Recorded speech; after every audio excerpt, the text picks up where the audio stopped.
Welcome to the Occult Rejects. Today, we got a very, very special guest, somebody that a bunch of us have been really looking forward to talk to and having on the show. Today, we got Dr. Stephen Flowers, better known to rune workers worldwide as Edred Thorson, with a PhD in dramatic languages and medieval studies from the University of Texas. Flowers has spent over 4 decades bridging hard-nosed philology and lived magical practice. One of his latest titles, The Revival of the Runes, unfurls a 500-year saga of how scholars, mystics, nationalists, and yes, even Nazis have reimagined the Germanic runes.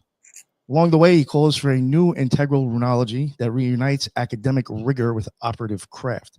Whether you carve staves, consult rune lots, or just love hidden history, stay tuned for a tour through 5 centuries of runic revival. But before we get to him, let me introduce all the other rejects with us today. We'll start with you, Lisa. Lisa, the occult reject, mad scientist. What is going on? How are you? How's it going? Good afternoon. I'm really looking forward to this.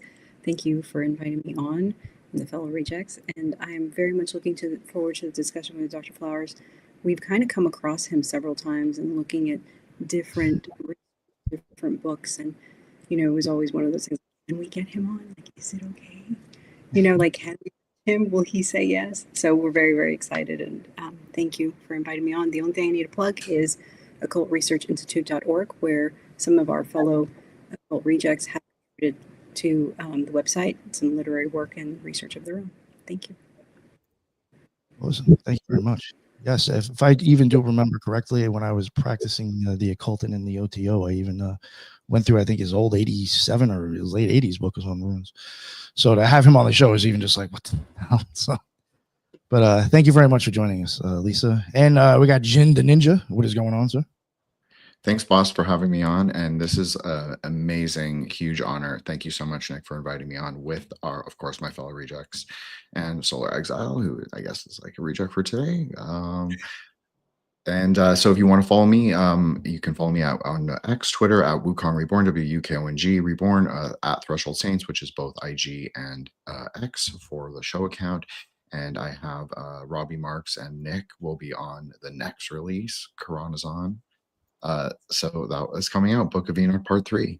And of course, the Grey Lodge. So if you're interested in our speculative Gnostic series, of which Solar is absolutely an integral part of, please join us on Fridays on X Live. Thank you. Awesome. Thank you very much, Jen. And Ricardo, sir, please let everybody know what your deal is when they can find all your amazing work, sir. Oh, thank you, Nick. Thank you for inviting me. Good afternoon to all the panel. Pleasure to meet you, Stephen Flowers. I'm looking forward to learn from you today. And everyone can find me at that is on the screen. It's Ricardo Caldeiro at X. Also visit the Institute for Natural Philosophy.org, where you can find a magazine, you can find many ways to collaborate, and even our store. So looking forward to it. Thank you, Nick. Oh, thank you, Ricardo. Always appreciate you joining us. And we got Solar Exile joining us today. What is going on, sir? Please let everybody know what your deal is. Well, my deal is, I'm just some guy. You can find me on Twitter at solar_exile. Friend Jin's, longtime friend of the show, so long time, first time. I don't really have anything to plug, so I do want to say that in my mind, when I think of the father, one of the integral roles is to lead the son to the sort of outer gate of the temple. And sort of in that spirit, I think it's a very cool thing that we get to have Ipsissimus Flowers with us on Father's Day. I just thought that was an extra cool kind of synchronicity, because he has brought so many people, like uncountably many people, either directly or indirectly through his work, to those outer gates. So it's really something cool. Happy to be here. Oh, thank you very much, man. That was touching. Thank you. That got me feeling. So, Stephen Flowers, finally, we got to you. It was only a couple of minutes in, but we finally got to you. Dr. Stephen Flowers, please let everybody know who you are, what your deal is, and I guess whatever credentials you'd like to share with everybody and where they can find all your amazing books. Well, as far as finding where sort of all my books, published works have been collected into a site, it just all feeds to Amazon, because that's just, I'm no good at fulfilling orders anymore. I'm too old. But is seekthemysteries.com. Seekthemysteries.com has all of my work. So anyway, yeah, I have followed my own mentors from academia and elsewhere in being quite diverse, I think, in my the kind of books and projects I've undertaken over the years. And sometimes people say, oh, well, how can you go here and talk about that and about Mazdan things and then about runes and then about the left hand path? But everything that I do comes from a central idea and a central message and concept, and that is the idea of runa, of the mystery. And my motto, as it were, is Rein til runa, which means seek the mystery, seek in the direction of the mysteries. And of course, that's what the runes are. That's what the word rune means, is secret or mystery. So everything that I do comes from that center of gravity. And so it's really all just one big work with a lot of different appearances. And so many of my mentors, people like Edgar Ptolemy, who's one of the great Indo-Europeanists of his generation, was an expert, and I'm no one like him. I don't claim to be, but he was a expert, for example, in not only Indo-European things but African Bantu languages and things like that. He was a Belgian and spent some time in the Congo before he got kicked out in the 1960s. But so that kind of breadth of interest is something that inspired me from the academic world that I spent so many years in.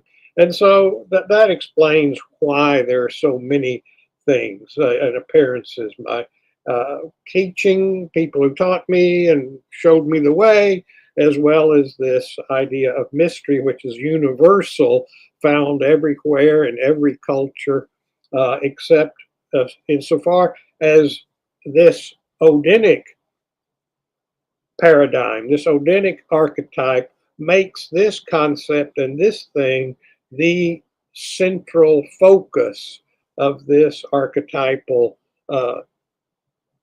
task.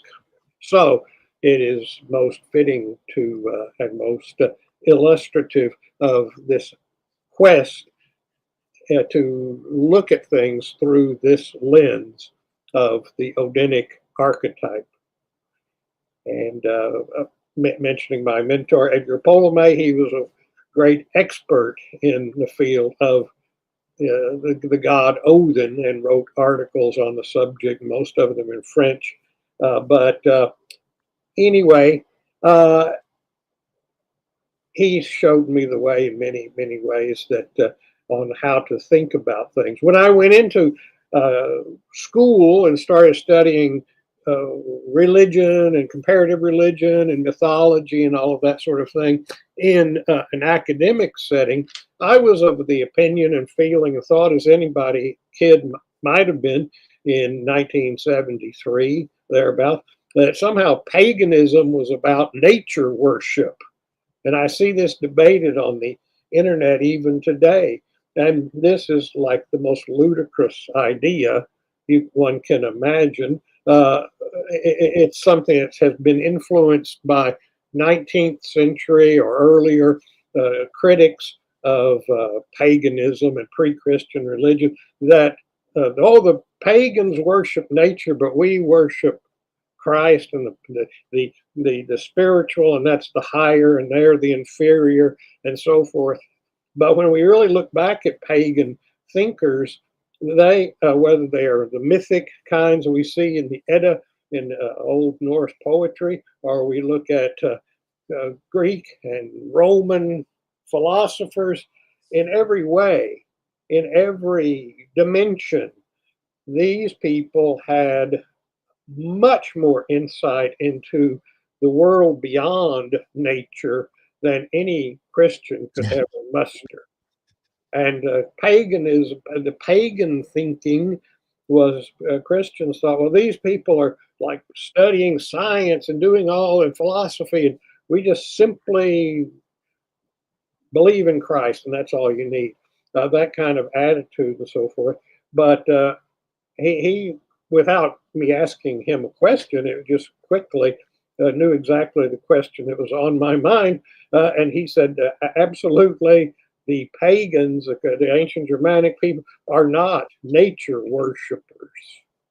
And that's why my early work in academia and in graduate school, my master's thesis was on the idea of the heroic archetype or hero Sigurd, and how he was his father reborn in in all his powers and abilities. This was the way that the ancient Germanic peoples conceived of, quote, reincarnation, end quote, that through family lines, powers, abilities, and propensities, good and bad, would be handed on.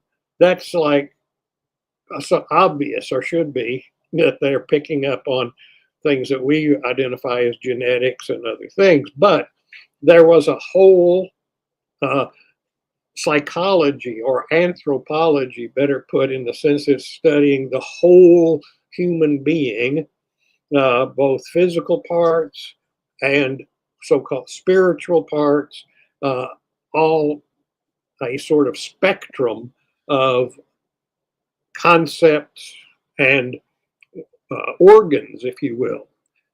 And these were handed on in a traditional way that were not, somebody wasn't saying, now, boys and girls, here we are in Sunday school, and this is what you have to believe. And this is what the name of this is, and repeat after me, and so forth. That was not the way. It was just the way of living. It was just part of the way in which they existed.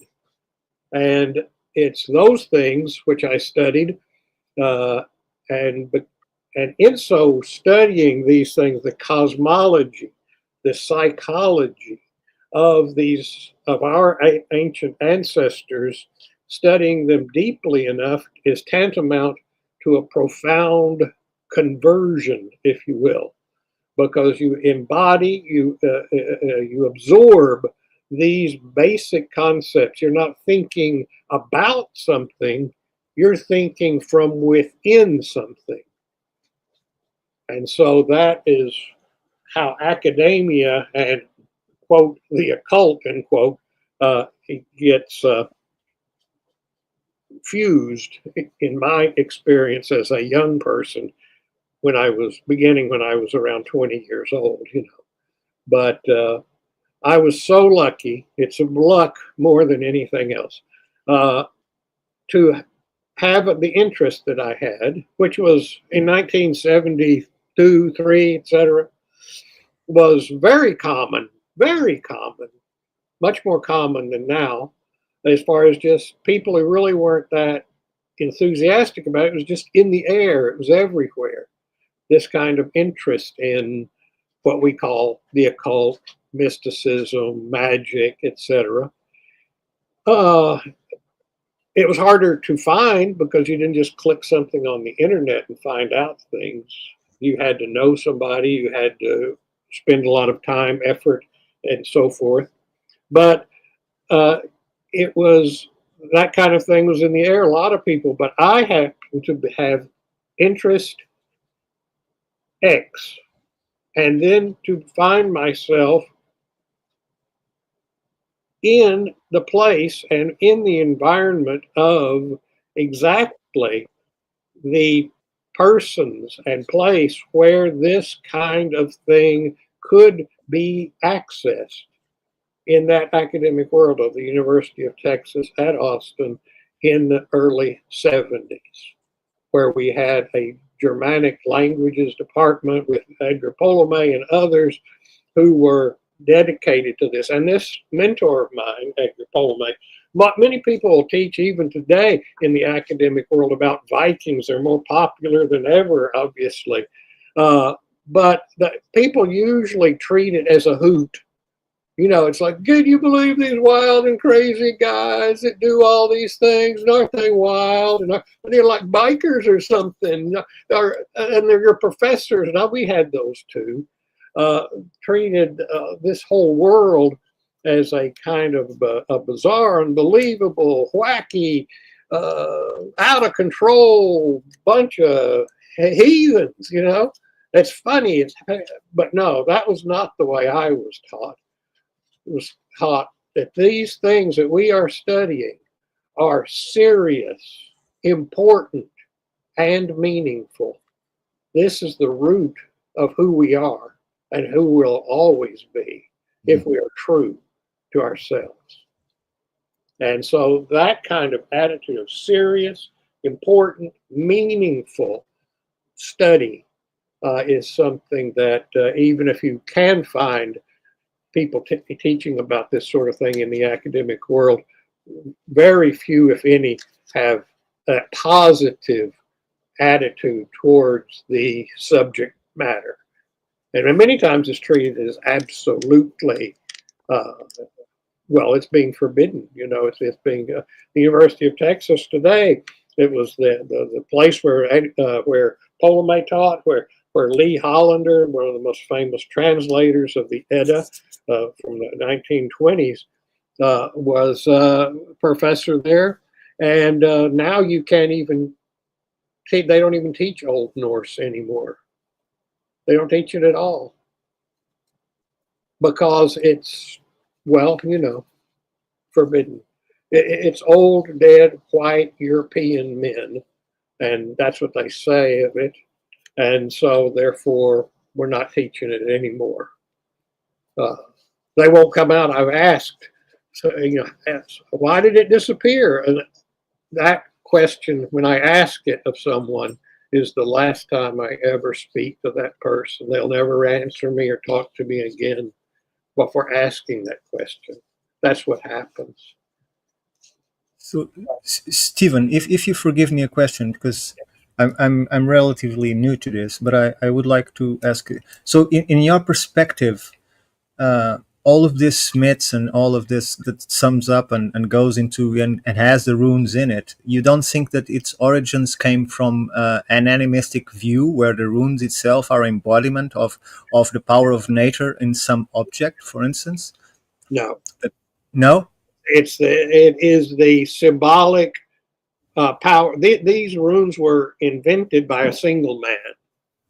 Okay, there was one person who did it.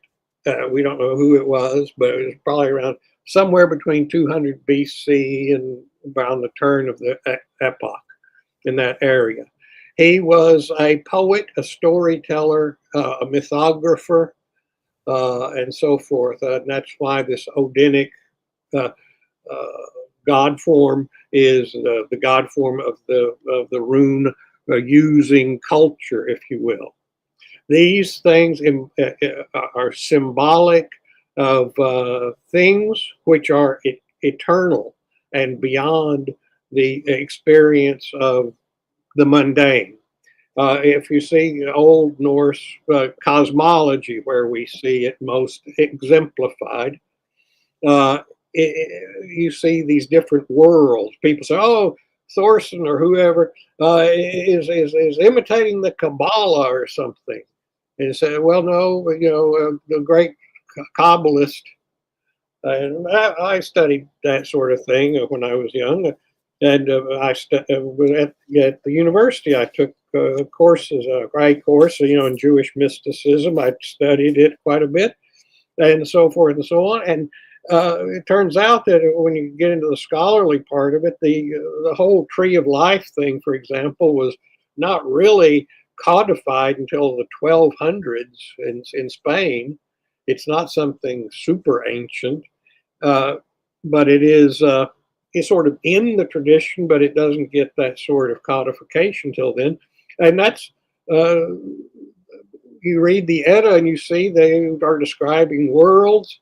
And this one is to the east, this one's to the west, this one's above, this one's below. And they, in words, they paint this picture of these 9 worlds and so forth. These things exist The natural world exists in Midgard. And beyond that, on the outside of that, is a world of other dimensions. And you mentioned animism. Well, we have two forms of approach.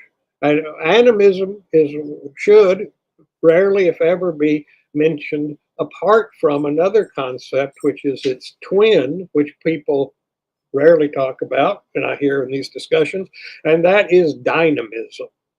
Dynamism and animism. These are the two partners in the approach to magic or magical thinking in archaic ancient societies. Dynamism is kind of like animism involves a creature, a something that has a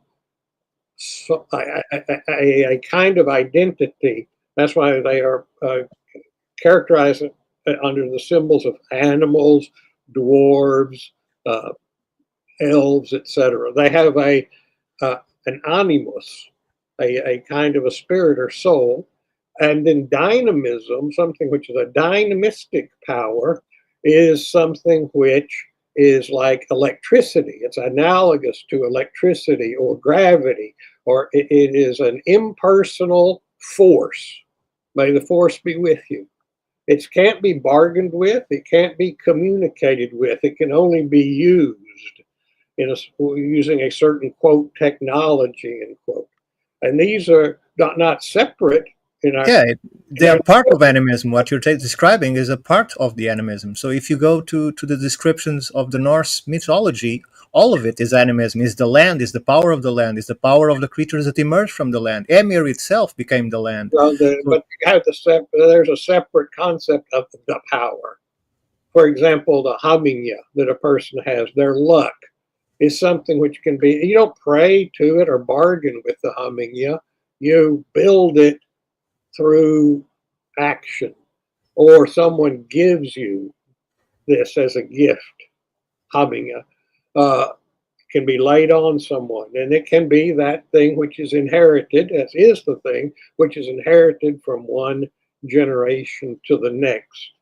But I think people have broadened the concept of animism beyond the point where it is a precise definition. So, you can amalgamate dynamistic and animistic concepts, and then you say, well, it's all, quote, it's all dynamism. It's all a force or a power, and sometimes we conceive of it as a pixie or a dwarf or an elf, but it's really just a power. Somebody might argue that. I see it as a planet, as a cosmos, as an animus equilibrium where everything is connected. I don't see a dwarf or a creature. I see everything. The earth itself, Yggdrasil, each one of the 9 worlds, they are all part of this animism that irradiates certain forms of power that can be then used by conjunctions of materials like, for instance, the runes. That's my point of view. I'm sorry to disagree with you, but that's how I see it. I'm sorry. You're converted animism into dynamism. So that's fine, but that's what it is. It's closer to dynamism, the actual dynamis is a Greek word for power. Dynamis is power, and a force. That power must irradiate from somewhere, no? Yes, absolutely. Yeah, that's the point from which it comes are the icy. So I have a sort of question, since you brought up the haminja, and maybe this is it's a parallel question that might give us a different angle to approach this. Forgive me if it's too technical. We can take a step back if you don't think it's productive. Since you mentioned we haven't gone through a full itinerary, we don't need to, of the Germanic soul complex or the varieties of Germanic soul complexes, and I'm wondering which parts of those soul complexes are sort of stabilized and perpetuated in the subjective universe by an initiate. Is it a single part? Is it the sort of what are considered the transcendent aspects of it, the Fjölga, etc.? Or is this the wrong way to approach? No, it's the right way. It's the only way. I mean, that is the way. You have to strengthen these parts of yourself, just like your arms, your legs, etc. If you're an athlete or warrior, the philia, the hamia, the hammer, all of these things have to be are parts of ourselves, and of course, the reality of magic is something that people rarely approach or talk about. When it's really the essential part, and that is that when say I'm going to do spells and do this, that, and the other, well, that's fine. Keep doing it, son.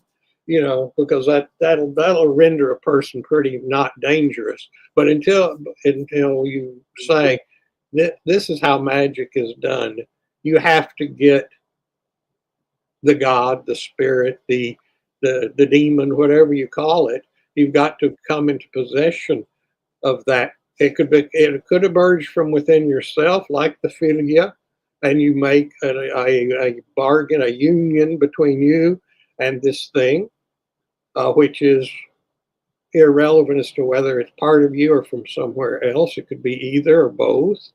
And that's in the Icelandic tradition. You see, these are the álvar, or it could be the philia, or a lot of other names, but it is something that you get as the parados is what it's called, of course, in the Greek tradition,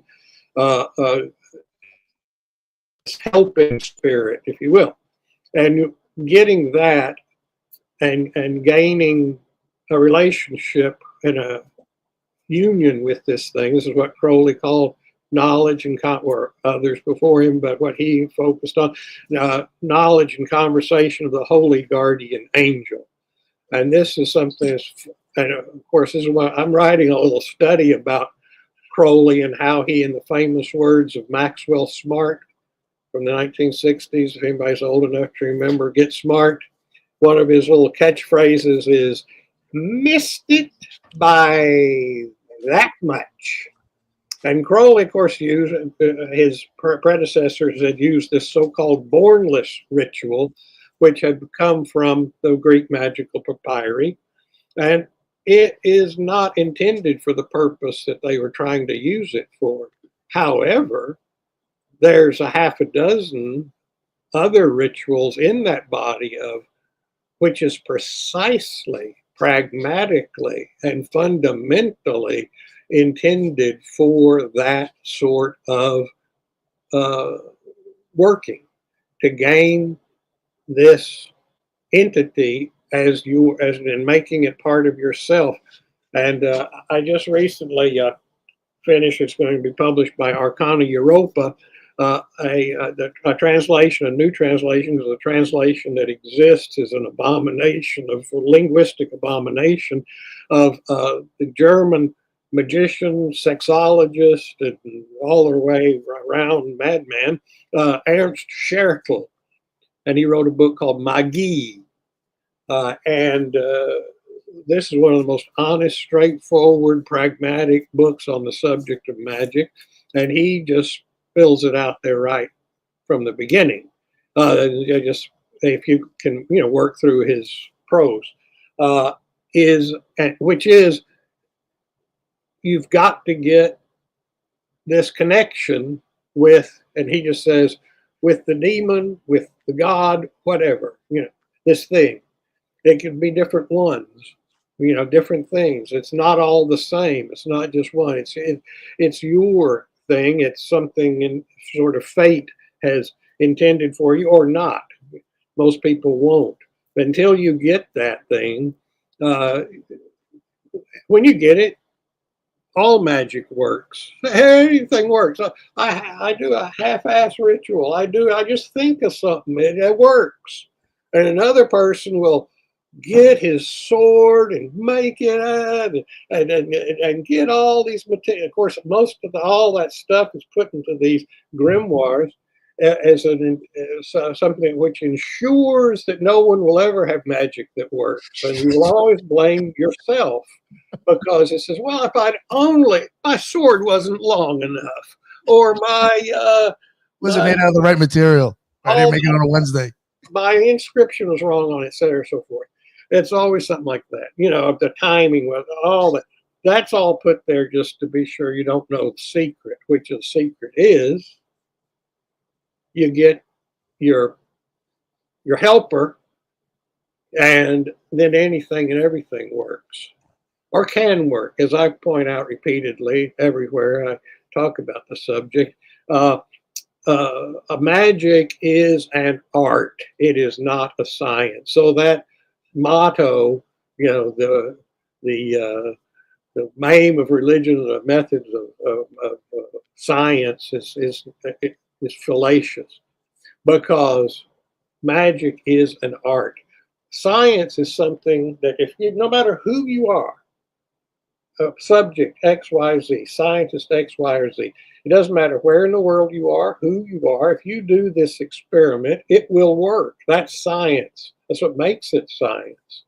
But the fact that there's a subjective component, that is the subject, linguistically speaking, subject, the doer of this experiment, of this work, is relevant. In fact, it is paramount as to the working or not working of the and the condition and the character of that subject is essential to the working or not working of the experiment magic working.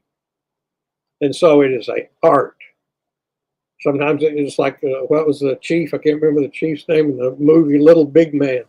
You know, he wanted to die and he laid there and it didn't work. And he says, well, sometimes the magic works and sometimes it doesn't, you know. But, and Ernst Schertl wrote this book in 1932, something like that. And it's famous, and the previous translation was really interested in it only because it was in the bunker with Hitler. And he'd been given this book by the publisher when it was published, and he had it with him in the bunker, and it was like he wrote, underlined or emphasized passages and so forth and so on, and did implement, you know, many of the ideas of this development of the magical persona, which will become a godlike creature and becomes then your expression of your own persona and personality and all these kinds of aspects. But there are many other places in there that where it's like, hey, Adolf, didn't you read this part here? You know, where it says, you're gonna, you know, if you do it this way, you'll probably destroy yourself and so forth. He apparently ignored that part, but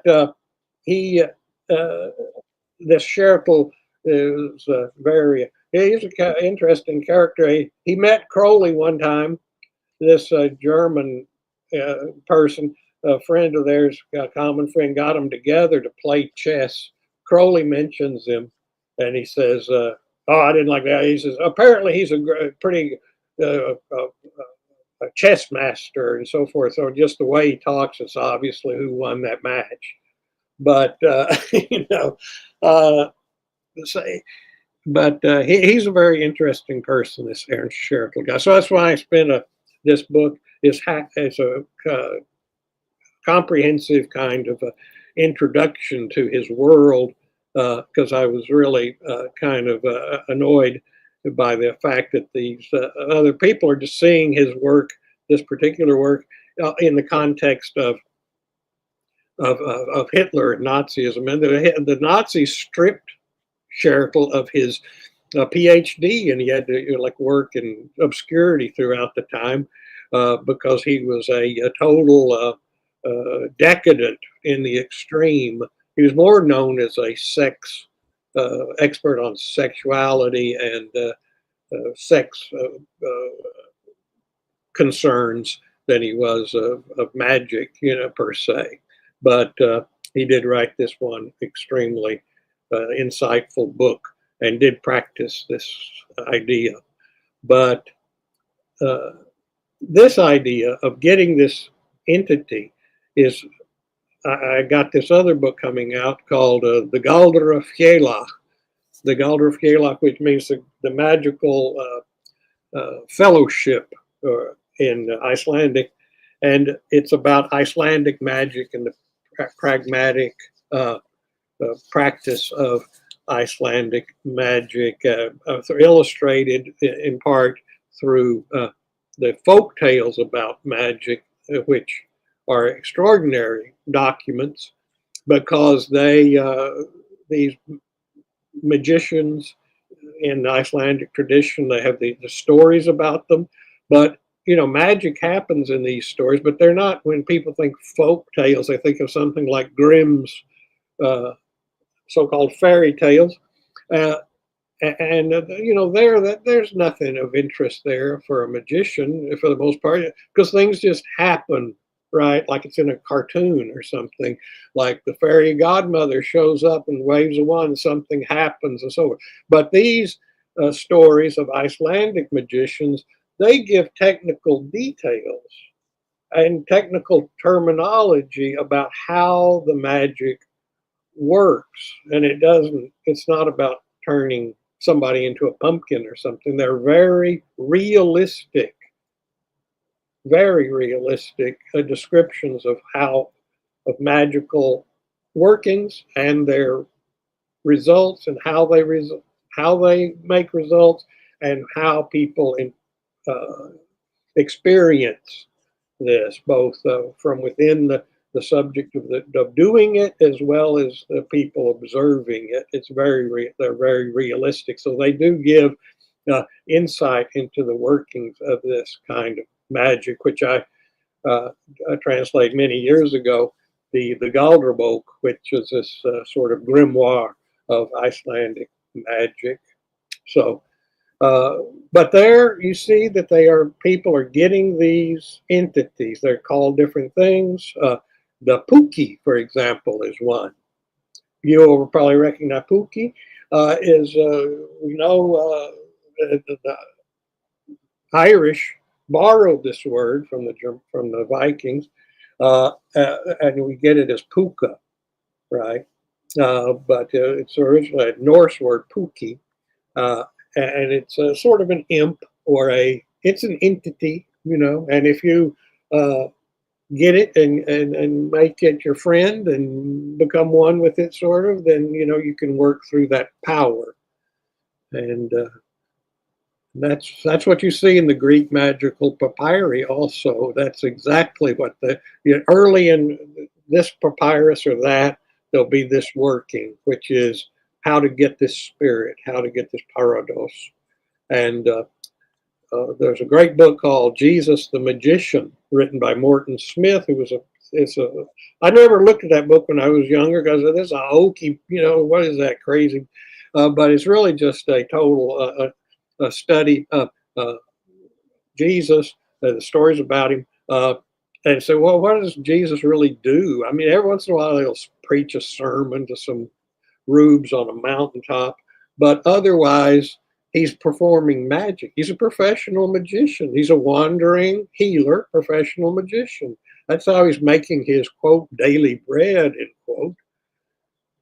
And so this person studies, so where do we have other things like this? Oh, yes, well, the Middle East was full of these people at the time. And the Greek magical papyri are a record of this sort of thing, a grimoire style. And then he said, well, look at this. The baptism of Jesus, okay, he's put in the water, he's up, a dove comes down, boom, comes to him and says, this is my son in whom I'm well pleased. That exists in the Greek magical papyri. There's a whole ritual. We bind up a person, wrap them in a big cloth on a rooftop and so forth, and do all these things. And then a hawk or a bird will come down and hit the person and say, this is my son. And that's when that entity enters him. When that entity enters the magician, and now he can do all kinds of things. But Sherrill does point out this. I don't believe that once you get this thing, that you can do anything, because all these things, if they're real, which they are, have their own talents, abilities, natures. They're different one from the other. So, you may get certain kinds of abilities, but certain other ones not. It's not like, well, I can do anything. It's just unrealistic. But what is realistic is incredibly and unbelievably fantastic. Lisa. I have Go ahead, Lisa. Please do. I have a quick question about runes, and I forgive the elementary of it. You speak kind of the concept that of rune consciousness, like it has a consciousness to it. Would you, for me and the audience, would you say that a rune is a symbol, a portal, or a being? And if you consider the rune as a conscious entity, do they have their own separate entities? Does each rune have its own separate consciousness? The rune is a mystery. A mystery is a revelation and a continuing concealment of itself. And the reason it continuously conceals itself is it wants you to seek it. And in seeking it, you create more of it. You see, if we say like, oh, here's the revelation, like this means that's what it means. Okay, Sam, that's it. It's been revealed. You can go on about your business. See, now you know. Now you know because I told you. That's not what the mystery does. Mystery says, here's an opening, like a portal, like you said, and this is a pathway to go. Odin says when he is initiated, uh, in the ordeal on Yggdrasil, there's a say, one word led to another word, one deed led to another deed. This was leading, this going, this dynamic, progressive, continuous pathway is the thing that the runes open and encourage, and that's why they remain a mystery. It's a rune and runa, the mystery is and that is runa, if you will, is Odin's filia. When he is near death in this Yggdrasil initiation, which is done as a form of execution. Right? That's how they sacrifice people, men. That's how the Germanic people sacrificed humans, was by hanging. And that's what our hanging, you say, what the heck? Why did we think of doing capital punishment by hanging people? Isn't that kind of weird? Well, that's the way it was done. That's the way the ancient Germanic peoples sacrificed humans. Who were sacrificed? Well, generally criminals or prisoners of war, not or people who had violated the divine order in some way. And the priests did. The legions of Varus were all executed or sacrificed in that way after the battle of the Teutoburger Forest. They let the women and children in the company of the Romans go because they weren't combatants. Now the Romans didn't treat the Germans so well. They killed men, women, children, everybody as an act of vengeance on them.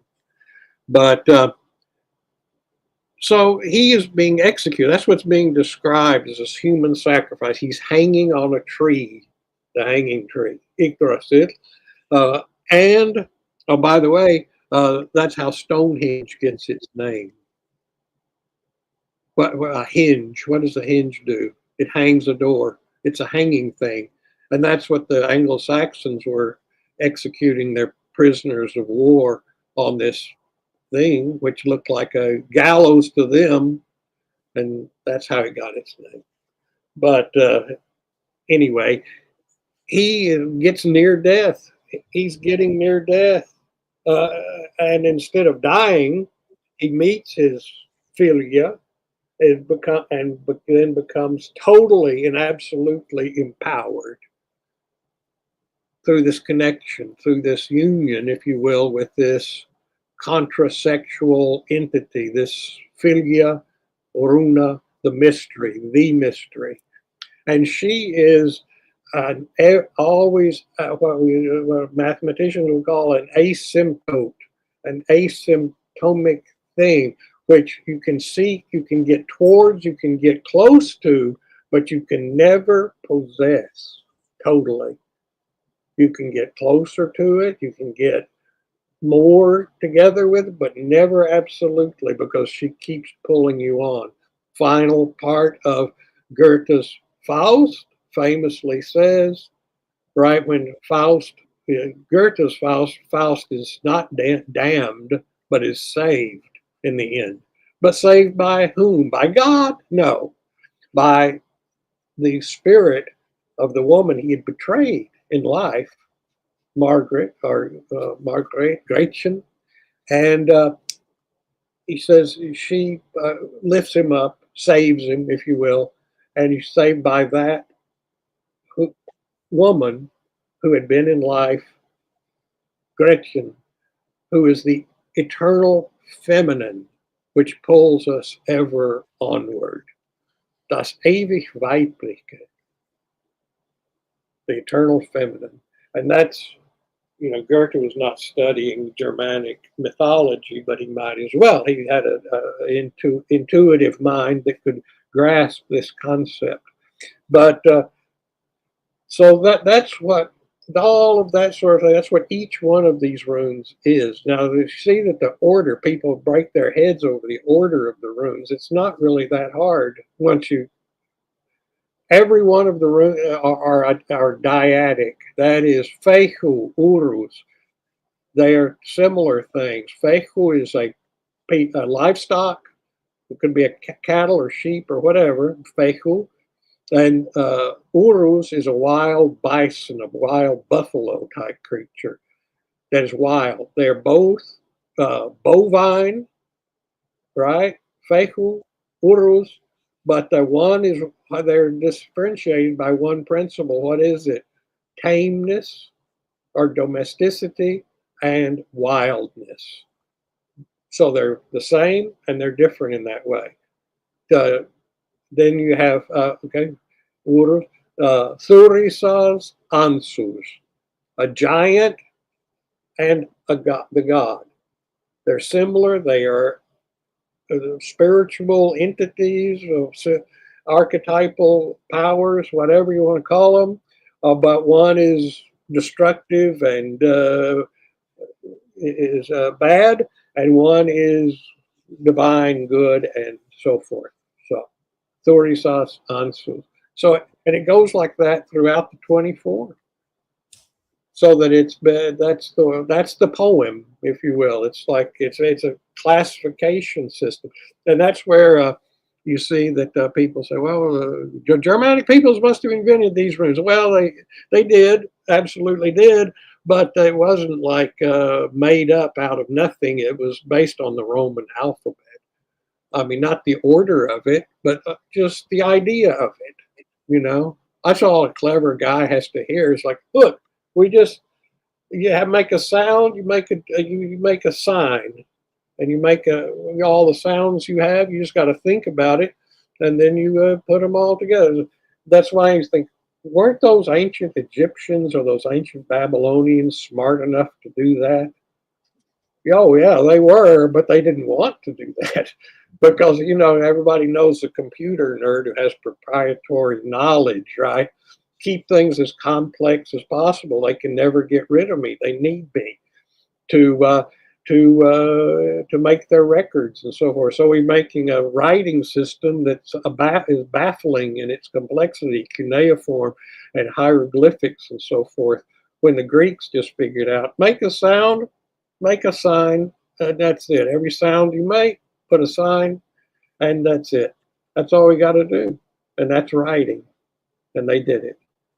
Greeks did it, and then the Germanic peoples did a similar thing. But notice it's not it's not the same. They could have just used the Roman alphabet. We use it to write our language. Why didn't they use it to write theirs? Well, eventually they would when Christianity came.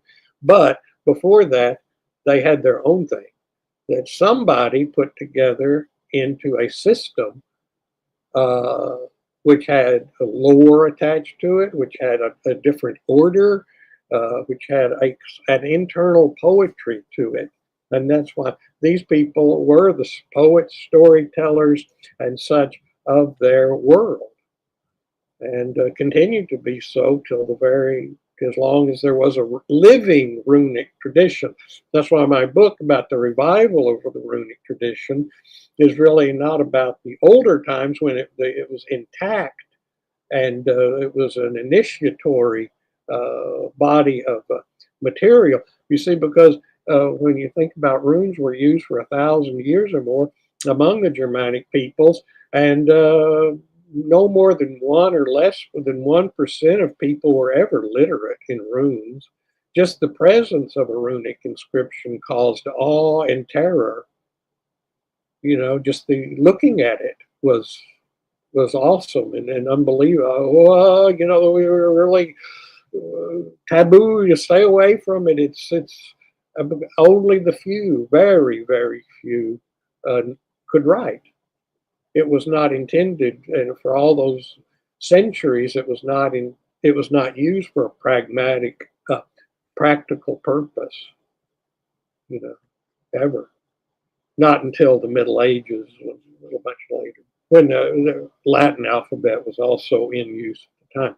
But so I just look at in that particular book, A Revival of the Runes, it is about what happened after it sort of died out, which it never totally did. There are these areas in Sweden where the runes continued to be in use, and that's where this famous, in Sweden, famous mystic, Thomas Carlson, you may know or heard of, wrote his dissertation on this.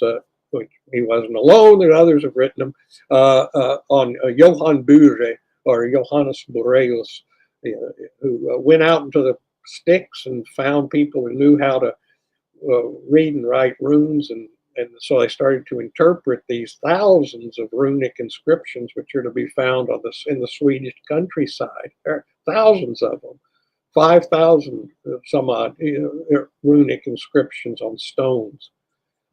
That were kind of baffling to people. I thought they would make up, silly ideas, or what, to us today, or so, that they must have been carved by Adam and Eve. They're antediluvian. This is some kind of thing because they interpreted everything in terms of biblical lore, but actually, their own recent, not too recent ancestors who carved these things, and you had to find the farmers who still knew the basics of it, and then linguists started to figure it out to say this is what's going on, this is what this is, and these runes are just, and that's where you see the most important thing we can know about runes directly from the tradition are the rune poems. Because these are written by people who know this lore, and so they extensively they extrapolate on the name or and say that's what this means. This is like the symbolism is extrapolated upon in metaphors or kennings, so that they give us direct insight into what these things mean. And that's one of the sort of not so positive aspects, or we could take it a lot further and should and have, of talking about runes, because the early rune sort of writers, treated the runes, that is in the 80s, and people like Ralph Blum or whatever, treated the runes like, well, they're like icons, that's it, that's this symbol, and that's all that we really know about it, and I can now make up all sorts of crap about it, in which they did, and that's the way they were treated, like this one thing, maybe a name, it means something, but really there's poetic tradition that is attached to this. Anglo-Saxon rune poem, there's Icelandic rune poem, an old Norwegian rune poem, etc., which tell us directly what people who knew said about it. And that was ignored and completely overlooked by everybody early on, because they didn't know enough. They didn't know somebody like Ralph Blund didn't even read the Encyclopedia Britannica article on runes before writing the book, So that's the way it was in the world of the occultizoid and nincompoops. One thing I did want to ask you, it's a little bit, more on the book. You kind of go through like different ages and times that you look at, I guess, runes, right? Mm-hmm. And, did you want to like maybe touch on a little bit of I mean, obviously you want to leave some for people to, with the book, but maybe touch on a little bit of that, or if any one of those, even Nazis or whatever you want to touch on. Yeah. Well, like I said, I mentioned this Johannes Boreus or Johan Bur. He was in the sailed around 1600 and did the research and was one of the founders of scientific runology, but he was also a Rosicrucian and a mystic and so forth at the time also. And so he was he's sort of the archetype of what I see myself as combining the science of the day with the eternal quest for the mystery. And so that didn't get followed up on too much historically, but he did set the sort of tone for everything. But it wasn't until the late 1800s that the runes were really well understood by scientists, by linguists, by philologists. The Grimms, founding so many things, the fathers of comparative religion, of comparative linguistics, and folklore, also wrote the first sort of scientific. Wilhelm Grimm wrote one of the first scientific books on runes, also in the early 1800s. But that's a constant saga that I carry in this book, is the interplay, a non-interplay between what we really know about runes in the sense of the mundane aspects of it, of this tradition as a linguistic phenomenon, and what mystics, magicians, etc., make of it. And hundreds of years of, frankly, a lot of confusion, right? And that confusion really, to my way of thinking, I mean, don't want to sound like braggadocious here because it could have been done by a lot of people.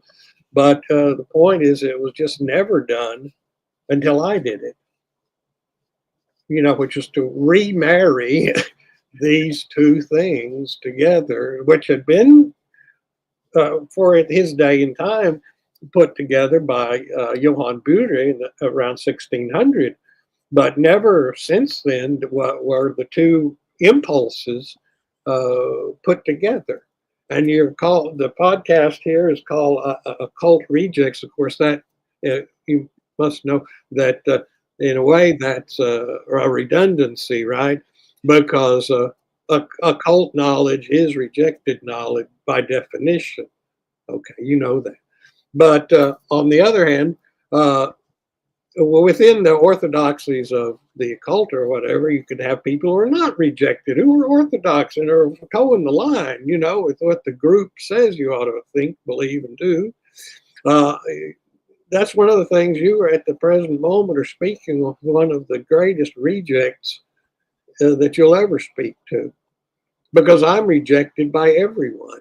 I mean, there are people who appreciate it. I mean, I appreciate that people do, and that's I'm happy to have that understanding. It's not something I'm running from, but the academic world rejects me because I take this kind of study. And I follow my mentor in saying and thinking we are doing things here which are serious, important, and meaningful.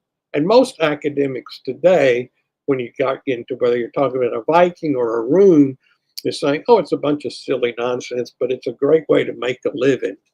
And as long as I keep towing the line here at the academic department and say the right things and have the right opinions, feelings, and thoughts, feelings, and so forth, I can keep this job, and they do.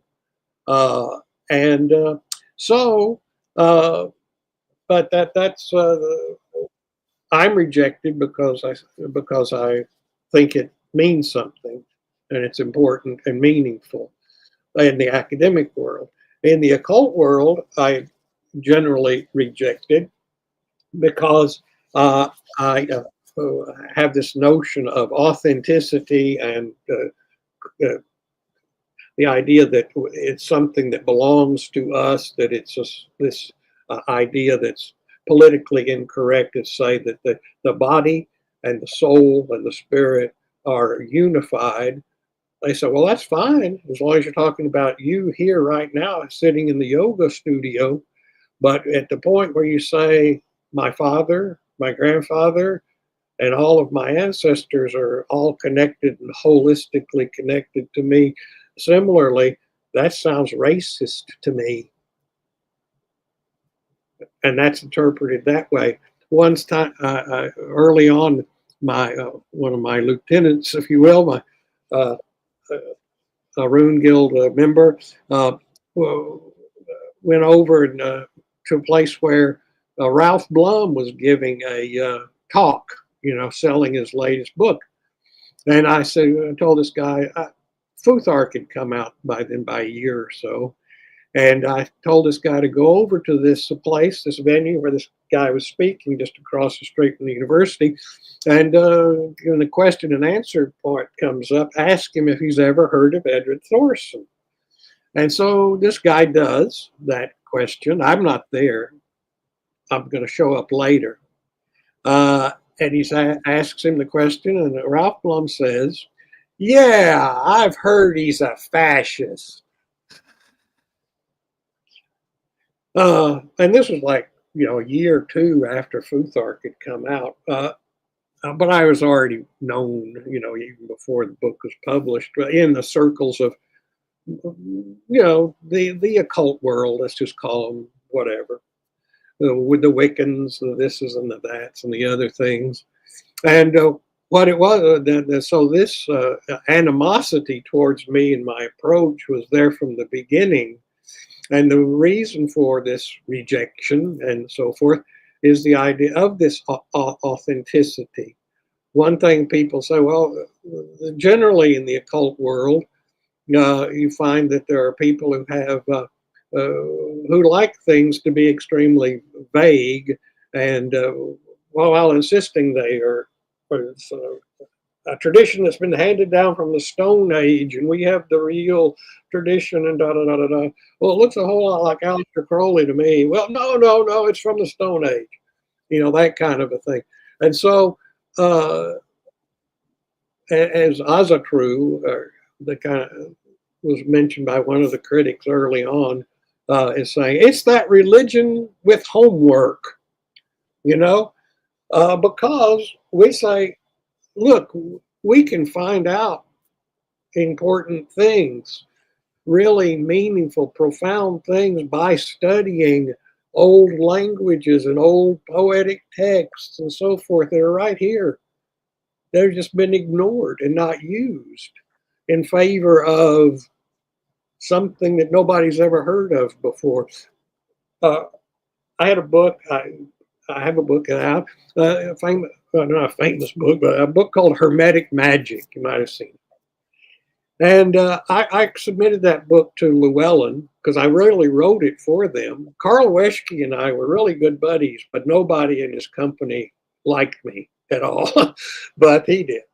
But but then he was kind of a, had to make the company men happy. And so he was sending around to people in his company to say, what about this book, Hermetic Magic? And they said, well, we don't like it. Why is that? I have all these letters, It says, well, he quotes from German sources that we've never heard of. And he says things we've never heard before. That was grounds for rejection in the occult orthodoxy. You see, you would think, wouldn't you think, that someone who's interested in what is hidden, who's interested in the occult, in quotes, would want to hear something that they'd never heard before, would want to get something, a new insight, but no, that's not true. What people want to hear is what they already know. That makes them happy. That makes them think you're really a clever, intelligent man. I'll talk to myself all day if I want to do that. But that is the way. I'm not saying, it's sort of a truism, but when you get into it, like this little anecdote I just told, you see how it works, how it is real, And of course, that's one of the things that's about self-publishing. The world we live in now has kind of liberated people. Now it's a free-for-all, and that's one of my old professors. We're entering into a new dark age, and he foresaw what is happening. That the dark age will be, in the inception of it, and its nature will be such that the truth, or the good stuff, let's just say, is so buried under a bunch of bull that it'll be impossible to find.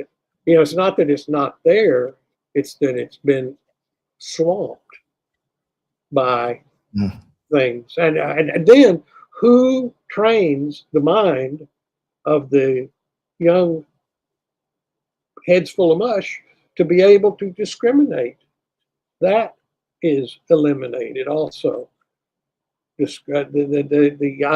critical thinking, not using the Frankfurt School definition of critical, but the actual definition of critical with criteria, using critical thinking skills to say this is more reliable than that, and this is why, and so forth.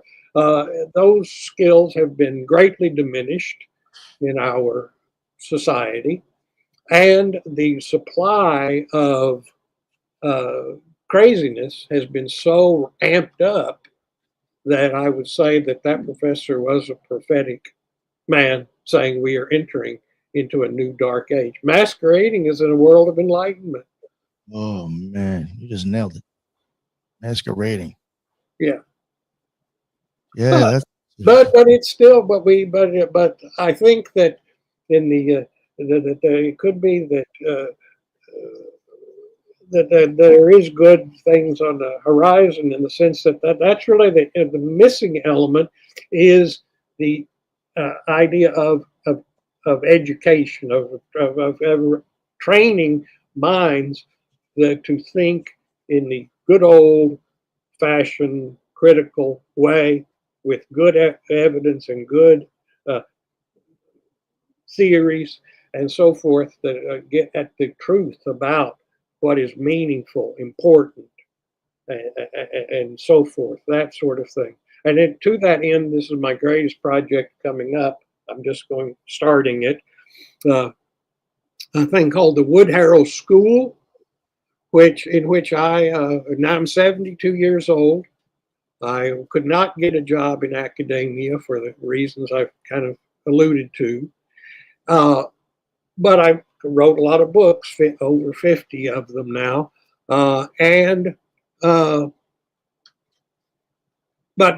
I never got to teach, what I was trained to teach. And so now, with the technology that exists, I'm going to do this thing. I'm going to have a school. We're going to have basic courses, and I'm going to teach all of the things that I was taught, and that I also taught for several years in the university, and have a coherent, curriculum for the training of someone in old Germanic studies. For example, my professor Ptolemy I mentioned before had this whole series of courses on early Germanic culture, migration age, Viking age, whole courses in that. And I took everything, and he, of course, a man like that in our academic world are referred to in the German world as he is my Doktor Vater, they call him, which is a doctor father. He is your father in academia. He is, the alma mater is your university, but then you have a Doktor Vater who is your sort of the man who initiates you and who is your mentor. And so a lot of what I do is a carrying on of his teaching to me. And I want to pass that on. Now I'm 72 years old. A lot of guys died at that age, and so this is my big project on the horizon, is to do this. Take recording, be complete. It's not just like, because I've heard of these things on the internet. They say, I'm going to teach you about old Germanic tradition, or whatever it is they say. They said, it's going to be 6 hours of lecture. You won't believe it. What's going to happen here is going to be so tremendous. Are you kidding me? Is that a university course, even one? No. That's like 3 classes, maybe. 16 weeks, 3 days a week. 3 hours for 16 weeks. This is, and that's, I'm not going to shortchange people. That's what they're going to get. They're that kind and level of teaching. And I did teach at the university level for 5 years. And so I'm well aware of how it's done and what to do. But it's not being, despite the fact that the technology exists for this kind of thing, no one is doing it. And the reason why they're not doing it is because the younger generation, people who still have the energy to do it, weren't taught that way, And so there's only the old school, the old geezers. I have a couple of friends who caught the old guard, at the last minute just before they retired, and we got some people, through the PhD program. That's one of the things about the Rune Guild. I was just incredibly pleased to see. It wasn't something I said, this is what you ought to do. It's just kind of leading by example, I suppose, that we have 7 PhDs in our midst, from major universities. Now, one time I was at a sort of this pagan gathering, and this guy was there. Just this old guy. He was older than me at the time, and it was a druid, he said, and he had like a straw hat with a bunch of artificial flowers around the rim of the hat. And I said, "This is Dr. Flowers." He said, "Oh, I'm a PhD also." And I said, "Oh," and I asked the natural question, "Oh, where did you go to school?" That's what your first question you want to ask. Where did you go? And he goes, and he looks up, kind of glances up in the sky, and he goes, "Oh God, what was the name of that place?" Of course, it was some kind of, correspondence course or something. This was like decades ago, so it wasn't on the internet, I don't think. But that was selling, you're a doctor of Druidism, or whatever. And of course, that's become quite common but you can only pass on what you got. It's kind of like that thing with the magical entities I was talking about. You can only be who's informing you. I mean, there's a chain of and that's what tradition is all about. It's not so many people focus on papers and I got a license to do this, from so and so, some kind of Masonic thing, like that kind of a deal. But it's about people, connection, real beings, talking about animism, real beings and your connection to them. They could be human, they could be something other than human. My connection first started with getting the spirit when Odin spoke to me. This is nothing new. It was shocking for anyone here to hear. I've told the story many times about when I heard the word Runa. When the old man whispered in my ear, "This is it." And like I always say, when a God speaks to you for real, all he needs is one word, if it's real. And you'll spend the rest of your life Really interesting. trying to understand that word. Okay. It won't be like, well, I channeled this entity, and he dictated this whole big book to me. I can't understand what it means, but I'm not talking. I've heard of the magician say that. I'm not talking about Crowley here. I'm talking about the people who the channeled being back in the 80s or whenever it was. They were these long books, of wisdom from these extraterrestrial beings, and it sounded a whole lot like Madame Blavatsky to me. So. It's interesting what you said about trying to figure out that name. I've kind of heard other magicians, I guess I'd call them, say that before. So when you said that, I was like, oh, I've heard that. Mm-hmm. Very interesting.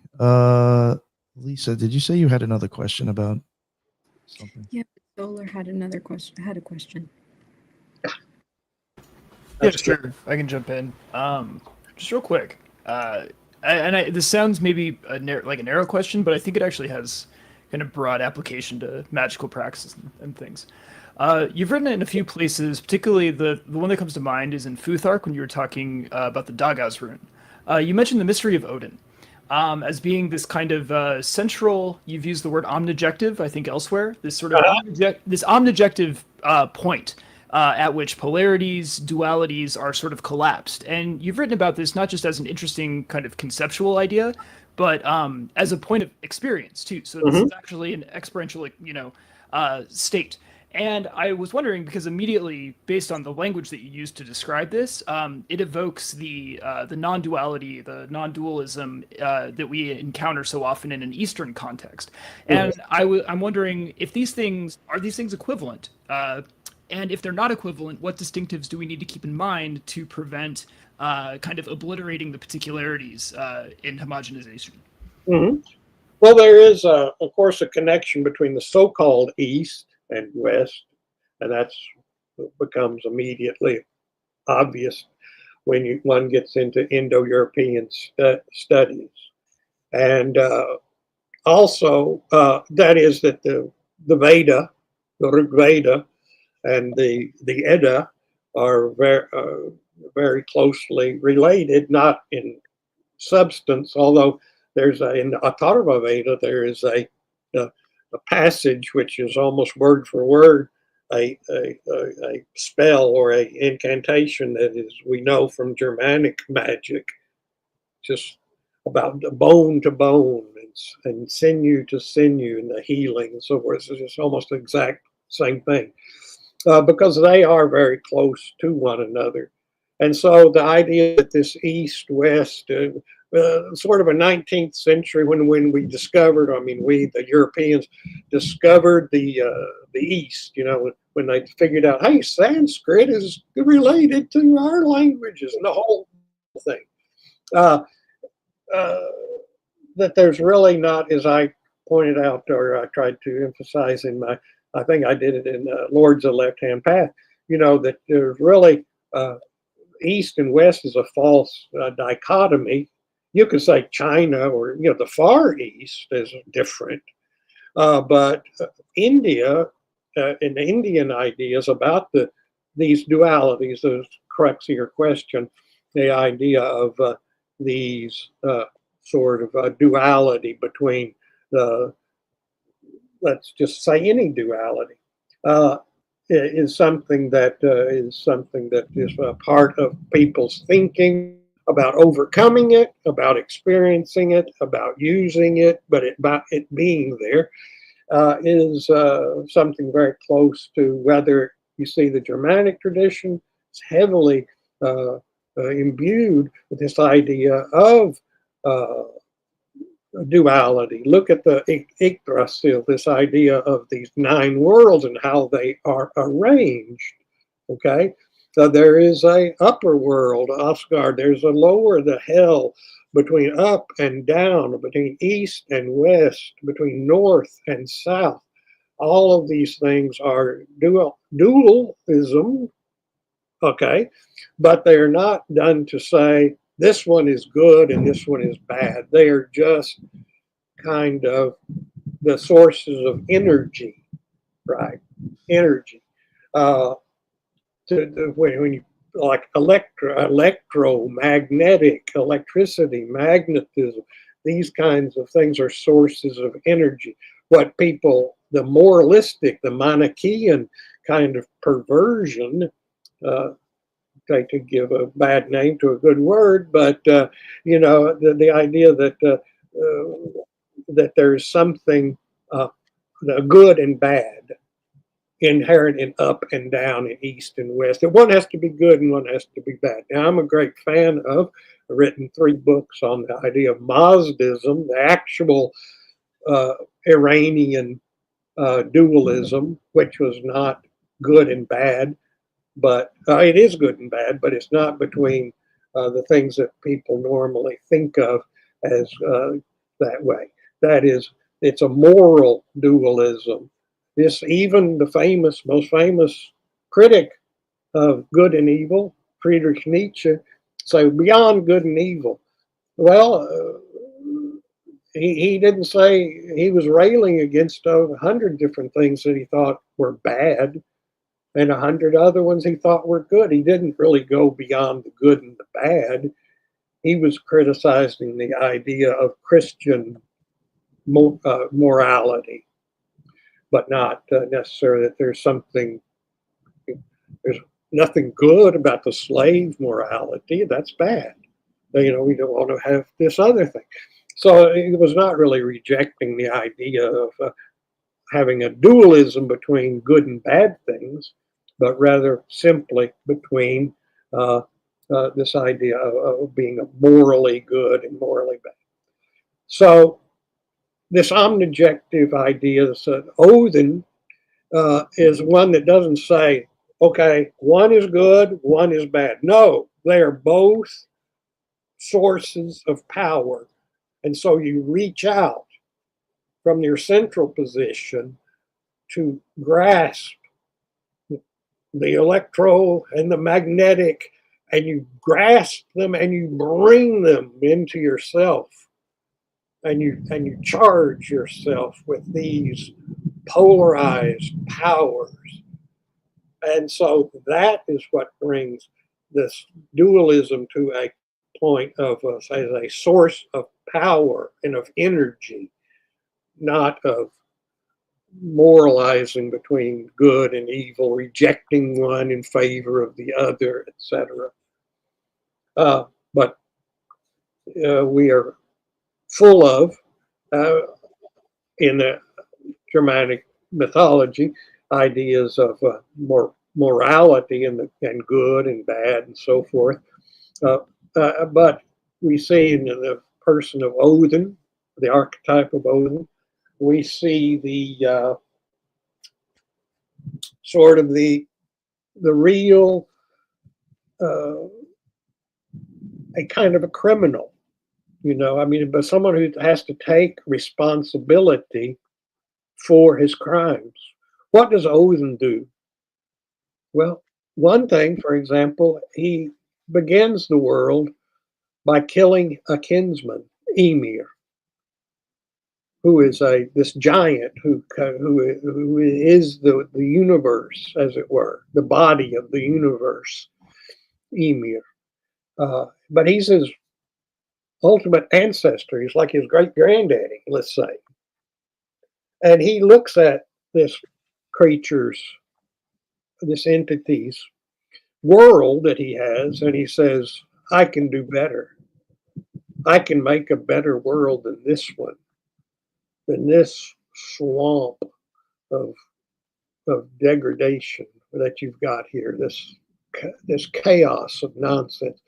I can make a better world. And so I'm going to kill you, and I'm going to chop you up, and I'm going to use your body to create a more ordered, more beautiful creation. And that's the world we live in now, with all of the miraculous spectacle of the sky, of the night sky, of the sun and the moon, and how they are in perfect balance with one another, and all the things we experience daily. That this beauty that this divine entity created. The whole controversy that people would rage on about between intelligent design and creation and the atheists saying, oh, it's just a bunch of, things just happen to come together this way. And that whole debate, if you will, between God and intelligent design and evolution. And you look at the Germanic tradition, and so we know all about that already.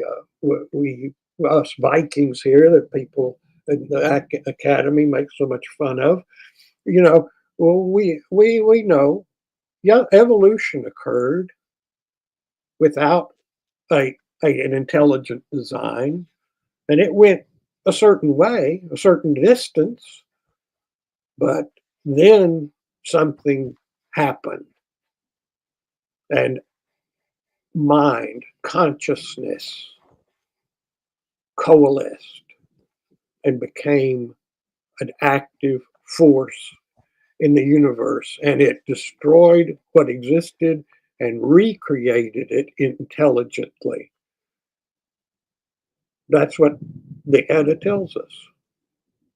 There was something there, something evolved, coalesced, crystallized, and acted in a conscious way and recreated the world in a more sensible, intelligent, and beautiful way. And that's what we live in now. And that's the battle that Odin carries out, is constantly trying to maintain. It's trying to maintain the good order, the good social order, the good physical and order, and so forth and so on. And so that is what that mythology is about. And bring the runes back into it, that is similarly, so like, these Romans have a writing system, but it's devoid of anything poetic or beautiful as we understand it. And so let's take that idea that they just think of as just a mundane, pragmatic thing that they got from the Greeks and so forth, and let's recreate it in a more beautiful and meaningful way. And that's what the runic system is for them. And for us, if we rediscover it, which we have now. But Odin is the embodiment. There's a great academic article from the early 70s called The Psychological and Mythic Unity of the God Odin. It's a kind of a Jungian approach. And the author, Richard Auld, points out that this God is a dualistic. I mean, it wasn't what I wrote in Futhark was influenced by this book, which is this article, which is that these dualities are intense. They're not done away with by homogenizing them into a milk middle ground. No, that's not it. You bring the full power of one side and the full power of the other together, and there you have a dynamic explosion of energy, bringing these things together. So that's what the dualism. Now, you don't generally find that approach as the aim of the so-called Eastern ideas. I think probably originally it was something like that, but of course, the religion of the Rig Veda, and the religion of Hinduism, which is its direct descendant, are very different from one another. I mean, the Vedic, the sacrifice. So for what did they sacrifice for? For long life and prosperity. They thought the people, the Aryan, what I classes say, well, these people were like, Vedic cowboys. These were cowboys. They were cattle herding, meat eating. They've been right at home, in the Yellowstone set, right? These guys that invaded India, they were cowboys, and they. Their religion and Hinduism are very, very different from one another, even though the Hindu says the Rig Veda is the foundation of the religion. It's been completely reinterpreted to say that this world is a world of sorrow, samsara, and we want to get out of it. Please do not, I don't want to be reborn in this hellhole of earth. Whereas the original idea is this world that we live in is as close to paradise as you'll ever find. It is wonderful and beautiful, and we want to be here and we want to stay here. There's a passage, in the Edda, which has where Brynhild, famous Brynhild, is being cursed by Hugnid. Is saying where she's being burned on the pyre with Sigrid, which is this idea you find in India and there, this idea of suti, where the wife is sacrificed with the husband. That's a very ancient thing. And he says to her, in a curse form, he says, may she never be reborn in this world, because that would be the most horrible thing. Because what people want to be is reborn here. That's the reward. That's the good. That's what this Valhalla symbol and metaphor is all about.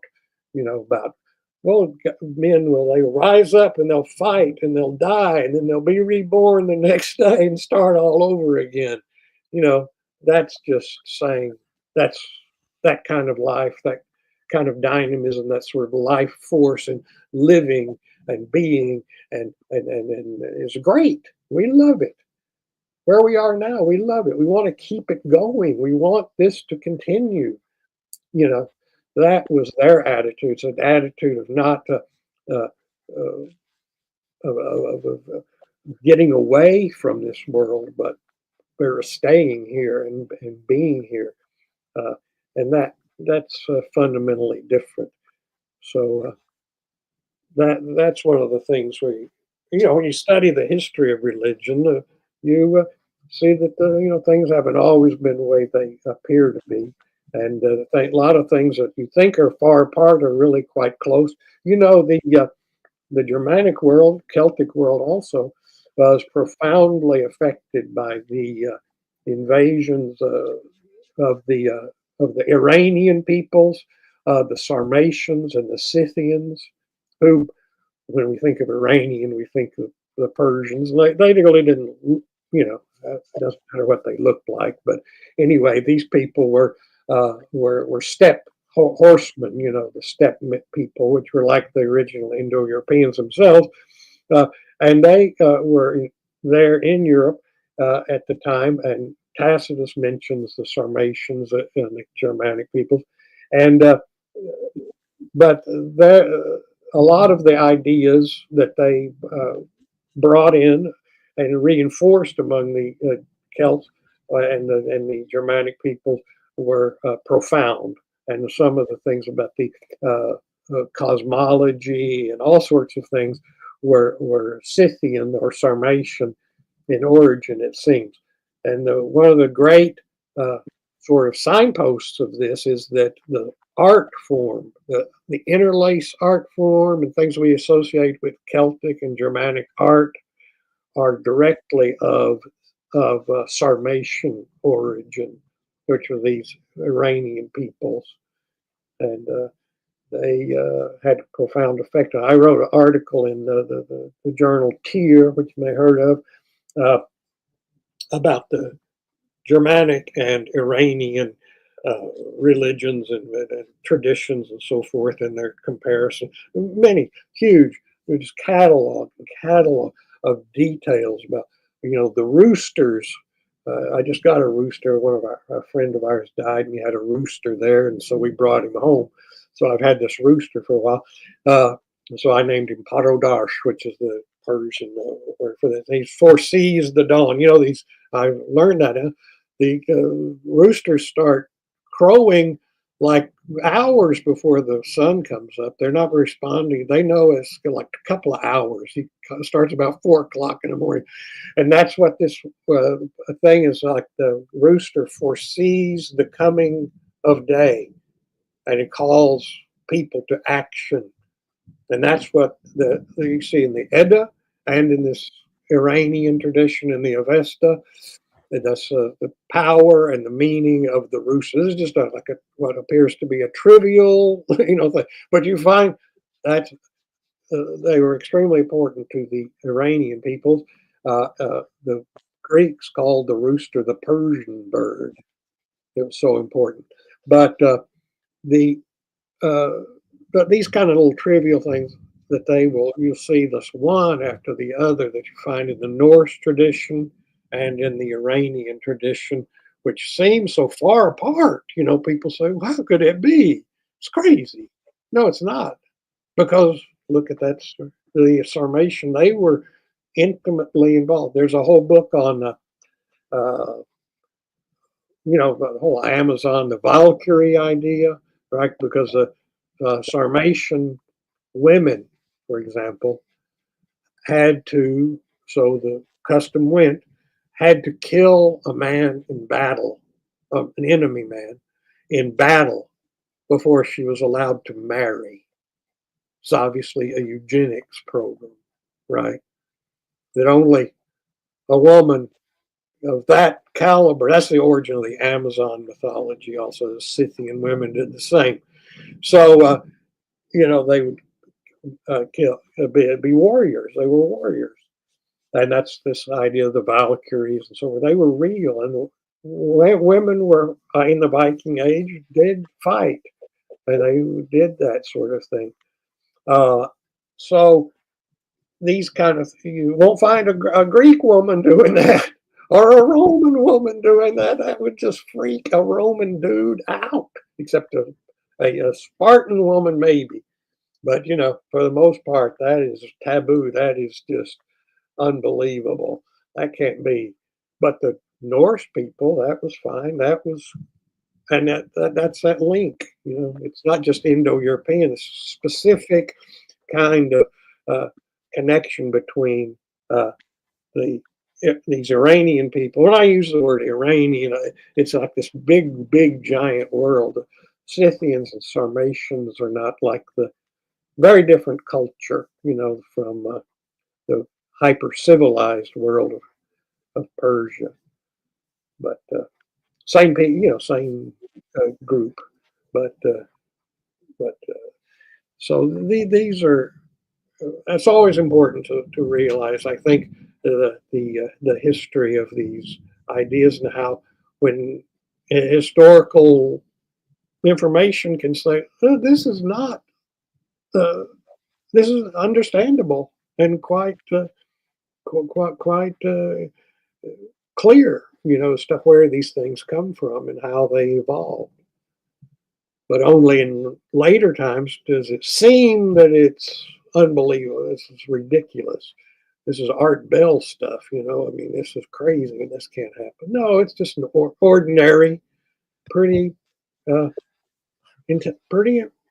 clear as to how these things happen. But so that's. I have a quick question for you, Dr. Flowers. Sorry about that, Nick. Just wanted to sort of revisit this idea of the poisonous story, like story misapplied to the different frameworks Mhm. that are occulted by nature. So you're one of the first people I've really heard discuss like the misapplication of story or history or parahistory to the runa or to runes in particular. But I think this is also important in just a sort of meta magical lens in general. Like I think that there is a kind of interest, especially from some of your cohorts and some of your proteges like Don Webb and Toby Chapel, in the Lovecraftian mythos. And I'm Mhm. very interested in like, what are your thoughts on this kind of, I'm calling it appropriation, but I don't mean it in a misappropriation. I just mean use of it by them to describe magical ideas. So maybe words containing the logos of meaning, and they're sort of adopting this different framework to describe it. And I wanted to hear if you had any either positive or negative thoughts on that. Oh, the idea of neo-mythology and the like creating subjective worlds Yes, and yes, exactly. applying. Neo mythologies. In other words, to say we are creating, normally a tradition is something which is received from previous, but if you say like, uh, well, this person, an individual, created a new mythology, and now these other people are making use of that as if it were a tradition when it's not. And what I'm saying here is that is a exercise in this, this Odinic principle of being able to create meaning. If you can do that, it doesn't mean that meaning is your that the meaning actual traditional things are uh, uh, insulted or misdirected. It is an exercise in uh, in being able to create meaning. And that idea that I was bringing up with the Odin recreating the world. He had a world he received, but he says it's not good enough. I want to exercise like an artist. I want to do so, and that is something that you are able. That we are able to do it, and that people do it, and that they find meaning in it is a powerful exercise in, for example, the idea of left-hand path creativity, right? So that you don't just accept, you don't only just accept what is given to you, but rather you take it upon yourself if you have the talent, ability, and strength to create, to be a godlike, creates an exercise in being a god. So that's the way I look at it, and I think the way most people within the tradition do. And so Thank you so much for that. only certain people would actually say, "Well, I think that Lovecraft was really into the occult, man, and he was revealing, the truth about something really deep, and he's a." Of course, anybody who knows anything about Lovecraft, that was not the case, son. But the fact that a subsequent generation could make you could use us in a conscious and godlike way is what is being exercised here with the idea of the neo mythology and creating magical. Well, look at somebody like John Dee, creating the Enochian system and that sort of thing. It's like, is that from somewhere else? No, it's like made up here, but it's been used and it worked. So, that again is a exercise in human creativity. One thing we know, does God exist? Does a God exist?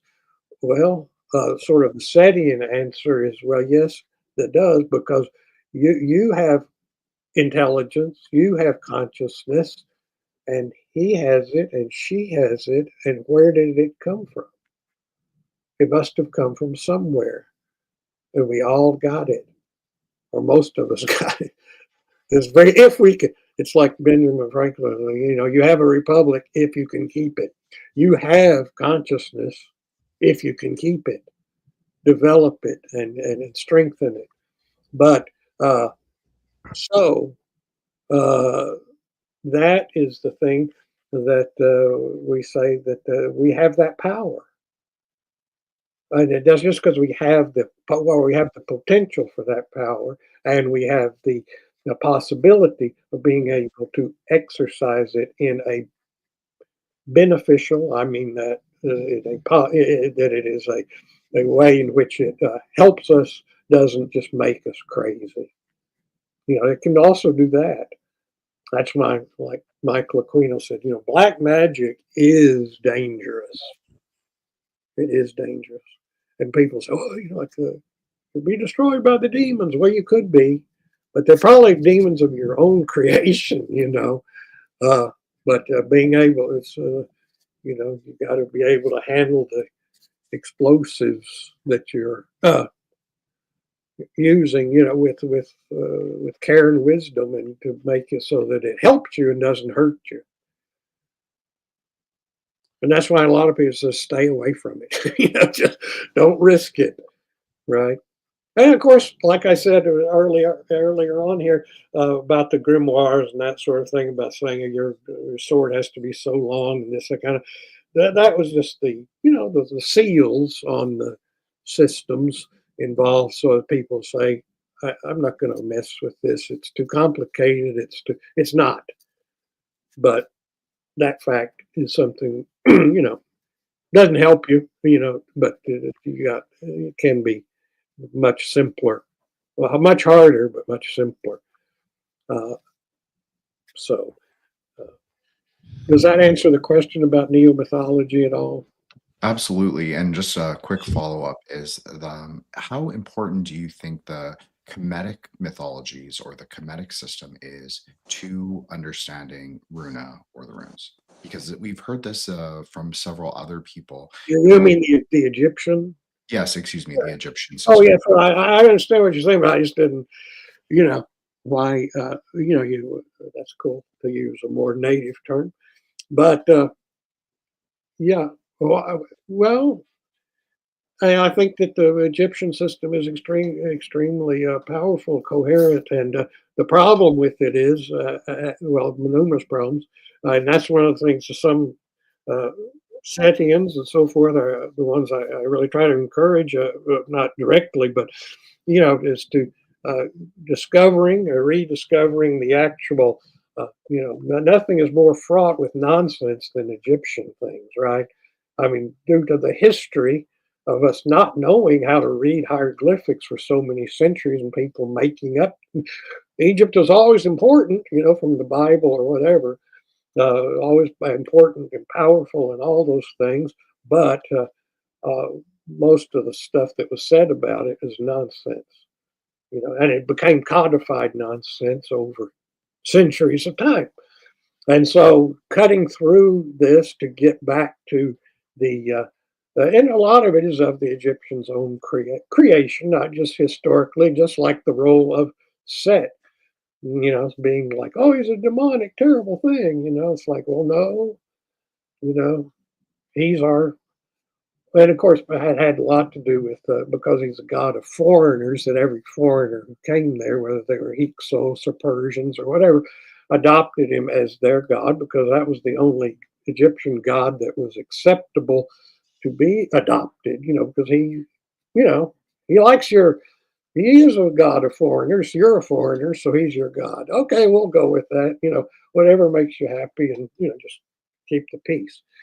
But now, recently, this century, Egyptologists have really rediscovered a lot of really important things that cut through the nonsense and make it, for the first time, it's such a difficult thing to understand, because I think that there are no Egyptians, right? no, Egyptians don't exist anymore. You know what I mean? You understand what I mean? Hmm.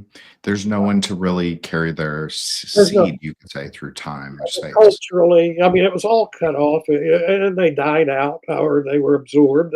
They just lost their identity. When you compare it to, let's say, the Germanic people, or a Roman, or a Iranian, or whatever, that there is or the Indians, or like, it may have changed, but there are people who are the people, or the ancestors still live, you know, and so the Egyptians are gone, and so people have, for a long time, I admired them and looked to them for meaning, and so they have made meaning oftentimes when none was truly there, and so that confuses things even more. But through uh, scientific inquiry, through scholarship, a lot of things have been, uh, rediscovered. A lot of people have been breaking their heads over Egypt for a long time. Clever, uh, intelligent people, and are getting, much closer to understanding it than anyone ever has before. And of course, Egypt is so ancient that even within its own cultural continuity, things got lost and had to be rediscovered and revived, uh, even within the time frame of the Egyptian world. So, uh, that's one of the things, like you'll say, it's no accident that, the big sort of scientific encyclopedia of Egyptology is actually called the Encyclopedia der Ägyptologie. It's like in German, most of it. I mean, all the, these, because you look at German philology, science, linguistics, etc., and so forth. One of the things was that the Germanic things were so hard to investigate that these clever German scholars uh, had to develop a lot of techniques and methods of uncovering the hidden, uncovering what was not known by using evidence in increasingly clever scientific ways to make these difficult bodies of evidence yield their true meaning. And they were interesting because the Greeks and the Romans, they got there, so they speak their language. We know their language. We have all these texts. If you were really interested in pagan Greeks or Romans, all you got to do is pick up a book and read it. It's right there.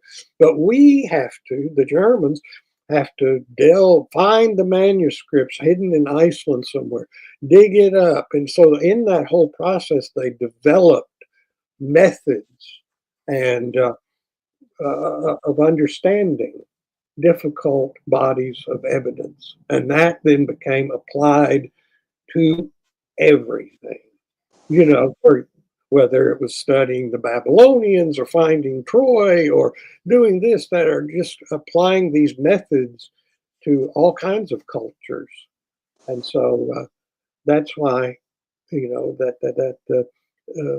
we're using that, and it doesn't happen overnight, but we have been able to dig up a lot of things about Egyptian culture, religion, mythology that was previously buried under either ignorance or misinformation, made up stuff. Hi, Stephen. I'm Headless Giant, and I just had a couple of points to make on the whole Setian anolatry sort of idea when it comes to Old Testament and Egyptian language. One of the problems that a lot of people find with the Egyptian language is that it's a consonant-only language. So it's not including the vowel sounds that fill out these words. And so a lot of times people will find that they were only filled in with E's right? So somehow all of these Egyptian words were filled in with E's, and that's probably not the case when it comes to pronouncing these words in the Egyptian language. So that proved an impediment right there, as well as the fact that in the Bible they refer to Adam and Eve's third son, which would be the progenitor of all of mankind, supposedly, as Set or Seth in Greek. It was called Seth in Greek. So there is this sort of recurrent Setian motif that's found in the Bible, and also found in Roman, I guess you would call it graffiti, as they were mocking the Christians and the Jews as being idolaters. And so the very first graffiti of Christianity would be the idolatry of Jesus having a donkey's head. And that donkey's head is representative of the god Set. And if you look at the reports from the desecration of the Second Temple by Antiochus Epiphanes, you find that he was talking about this golden donkey head inside of the Second Temple, and also this giant marble statue of Moses riding the donkey. And you've also got the reports from the New Testament of Jesus riding the donkey. And all of these things sort of relate back to this idolatry sort of coming out of Egypt. And we also see that the Septuagint was written in Alexandria, Egypt. So there's this huge crossover between Setianism and the roots of Christianity and ancient Judaism. Do you have any thoughts on that? Well, all those things you mentioned. First of all, about the language, I mean, the Coptic language helps us a whole lot on that, since that is the descendant of ancient Egyptian, and it has all the vowels you'd ever want. But the other things are most of the things that the examples you're bringing up here, are extremely recent by Egyptian standards, late antiquity and things like that. And as far as the stories may be ascribed to older things, but they are of more recent things. And Set, the god Set, the god of the 19th, 18th and 19th dynasties of the Egyptians, is a different sort of creature in more ways than one. And so it has this whole, he's the Martian, the god Mars, if you will, the war god of the ancient Egyptians and so forth. And Ramesses, the greatest, probably, I suppose, the greatest pharaoh of all, right? Ramesses II, Ramesses the Great, is a Setian. So, and of course, he was, we have his mummy, he's one of the ones we had, and he had flaming red hair. As all of it. And that's one of the things ascribed to Set and to the followers of Set, is that they are based on this. It wasn't because of, redhead. There are stereotypical things about redheads, in general, but about their anger, their volatility, etc. But that's more European kind of stereotypes. And he was a foreigner, that family were a bunch of foreigners from somewhere else. But that was true of so many Setian people. I mean, whether it's like I mentioned, the Hyksos or the Persians. I mean, he wouldn't say, "Oh, the Persians are going to worship what was Set," and he's considered to be a kind of an evil god, which is not true. But if he is going to be considered that later, towards the end of Egypt, you wouldn't think Persians would be into that, because they're, worshippers of Bahura Mazda, the wise Lord. So that wouldn't be. Set was a slayer of Apep. They had many different myths about the slayers of Apep, this chaos serpent. And so Set was one of the slayers of this chaos serpent. Yeah. So, but, that that's the set that we're really, is the set of Ramesses, let's say. And again, we're dealing with Egypt. My God, there's just thousands of years of history. Nobody has anything, to match that kind of continuity. It's over, it's gone, but there was continuity there for so long, and it underwent so many changes that to make any, that's why you really have to talk about, to be precise about, about this time period and not confuse the time period, almost confusing uh, late antiquity, Ptolemaic Egypt with 18th dynasty is like, well, you might as well be China and Ireland. You know what I mean? I mean, not that extreme, but you know what I mean. It's a lot of differences going on. There are so many attempts by the Ptolemaic dynasties to try and truly understand the depths of the Egyptian wisdom. And you see that in characters like Cleopatra, who tried her best to learn all of these languages and learn all of these connections. And she really doesn't get a lot of credit for that. I mean, she was very much a scholar and an academic in her time. And people just sort of gloss over that and say that she was so beautiful. She was more than just a beauty. Yeah, well, that's and think of how many, how long that was that the Greeks were the rulers of Egypt. That the people were the pharaohs were Greeks, or mixed. I'm sure they married, intermarried there quite a bit, but that's that's the culture. That's why all of our Egyptological terminology, whether it's a pyramid or obelisk or whatever, are all Greek words. We rarely ever use Egyptian words, if ever, for these things, because it's so impenetrable. One of the reasons why the Septuagint was written in Greek instead of Aramaic or any of the other contemporary languages is because the hieros gamos between Greek and Egypt was almost, central to their spirituality. Yeah. Well, one of the things that's curious about, traditions about the Kabbalah and that sort of thing is about the idea that, well, isn't it curious? I mean, I'm sure everybody here is somewhat conversant with Kabbalah, just because of it.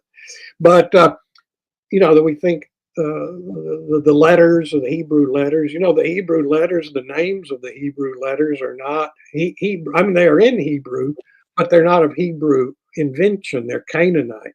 And they refer to Canaanite mythology, not to Hebrew mythology. And so that's why no Kabbalist, no Hebrew, mystic or Jewish person interested in this sort of thing makes use of the names of the Hebrew letters the way that a Germanic enthusiast makes use of the names of the runes. It's just not relevant. They're numbers. But then we go, oh, wait a minute. Numbers and Hebrew letters, they really weren't used as numbers for a while, because the earliest manuscripts of the Bible, which have chapter and number numbered, are in Greek letters, not in Hebrew letters. Isopsophy. Everybody looks over isopsophy. It's so difficult to get people to understand that. It's like this came first. That's what you're looking at. That other form came later. Right. And I mean, but real, it's one of the things about like real Jewish, real people, and not those who idolize the Jewish tradition, but rather the Jewish tradition people themselves, are like Gershom Scholem, read him. It's like he's like, doesn't shy away from that, but points out, look at, if you go into a synagogue or wherever where Kabbalah is taught and learned, say this is a continuing living tradition from ancient times. They might not have invented these things, but they created a culture in which they have been continued in a living way to this day. And that is an incredible achievement, culturally, that you have that kind of ability to carry that on. But this might be very controversial, But do you think that the Kabbalah has more roots in theogony than it does in Hebrew mysticism? Well, it's Neoplatonism in a Jewish form. I mean, Gershom Scholem says that basically, and that's what it is, and that's why I was married to a Jewish woman for. She was a Jewish heritage. She really hadn't been practicing at the time, but for 17 years and knew their family. Talked to the relatives from Europe and all that, and they're old geezers, that some of them studied Kabbalah and so forth. And, they were pointing out, this is not Judaism.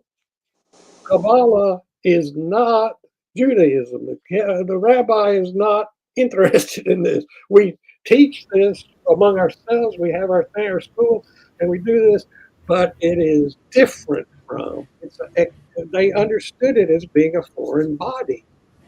There are then Kabbalistic sects, the Chabad, the Lubavitcher Rebbe's, and so forth. Have made that, but it's not the main body. It's a sect, within Judaism, but it's not the essence of Judaism.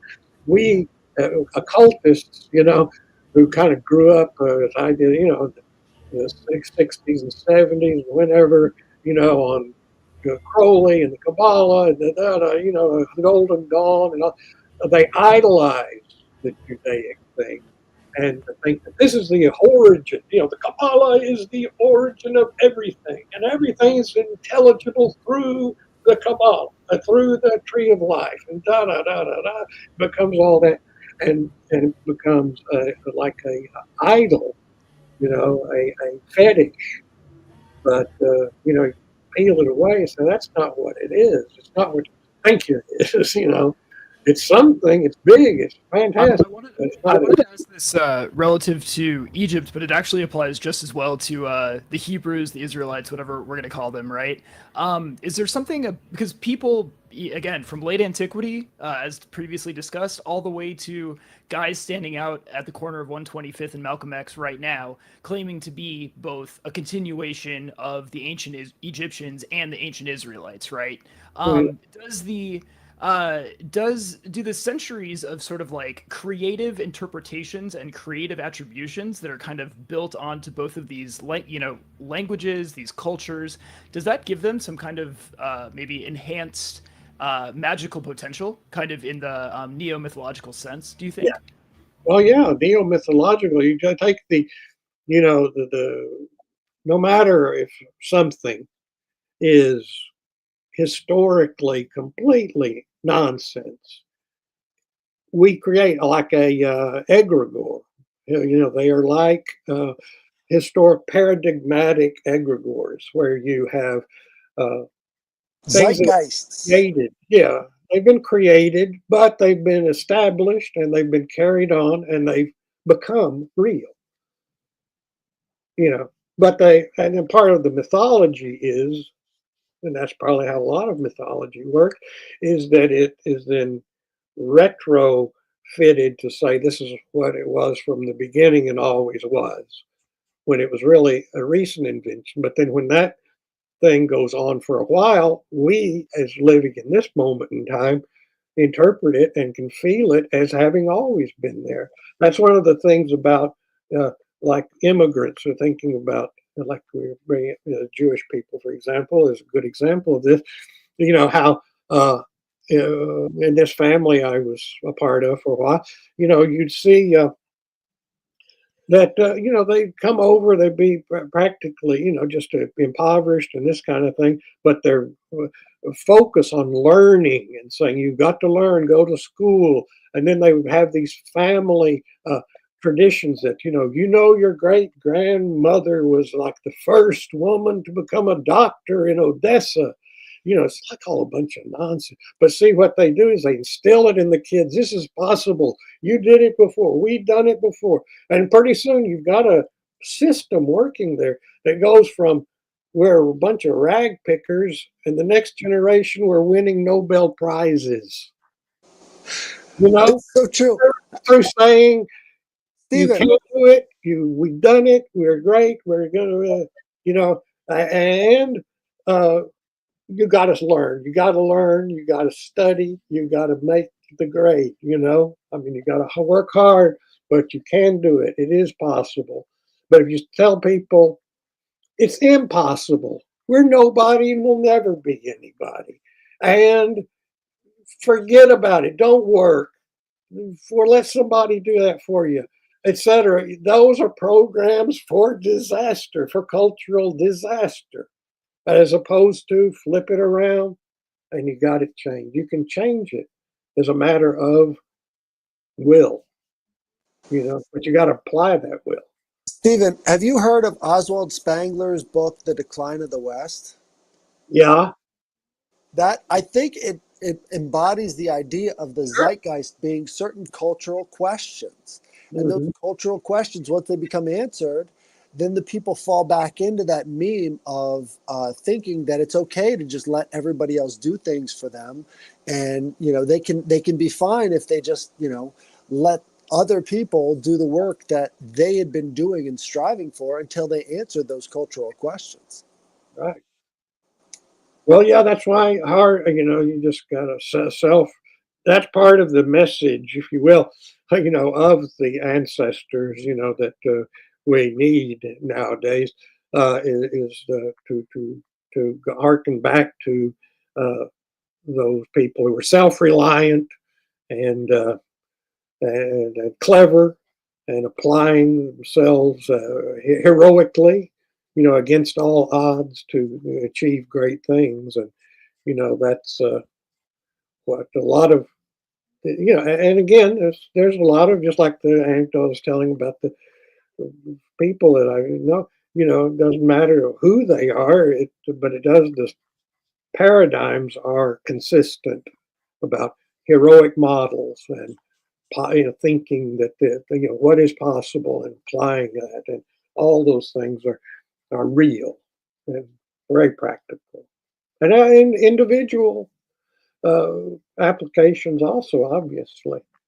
about who you are and what's possible for you, and in achieving that sort of thing. That's where magic comes in. That's it. I mean, that's part of part of certainly is changing your subjective universe, and as we see that the subjective universe becomes the objective reality regardless, uh, you know. But it's most interesting to me as to how cultures, individuals, any individual part of sort of left-hand path or Setian thinking, is capable of just about anything, an individual. Uh, but herding the cats, as Dr. Quino would say, that's the challenge, right? People think of Michael Aquino, of course, is one of my close mentors and a good friend as well. But think, oh, he's a political science, military guy, and all that sort of thing.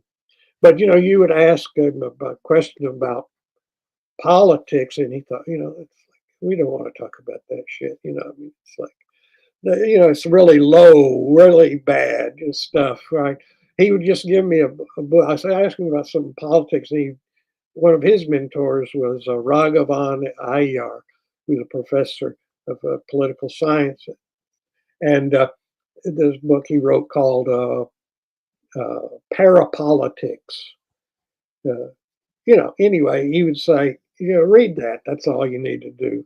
You just really didn't want to talk about it. But I noticed in studying him, just observing him over the years, is that he practiced political thinking in the Temple of Set in ways that the initiates, most of them didn't realize.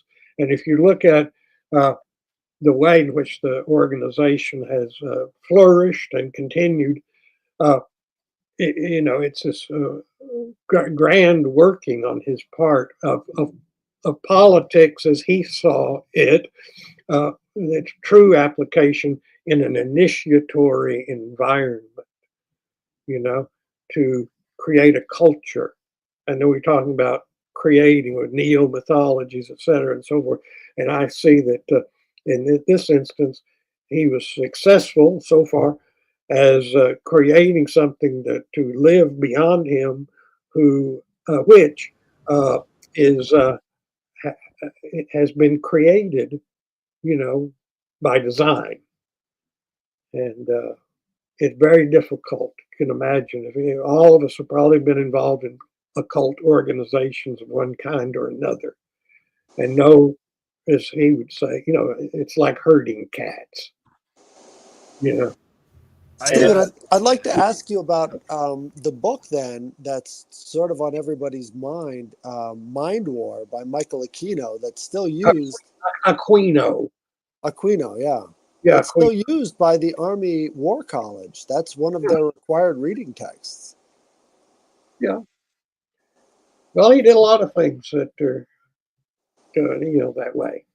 He's the guy who he's the inventor of it, but like Apocalypse Now, where they're like flying over with the ride of the Valkyries and all that sort of thing.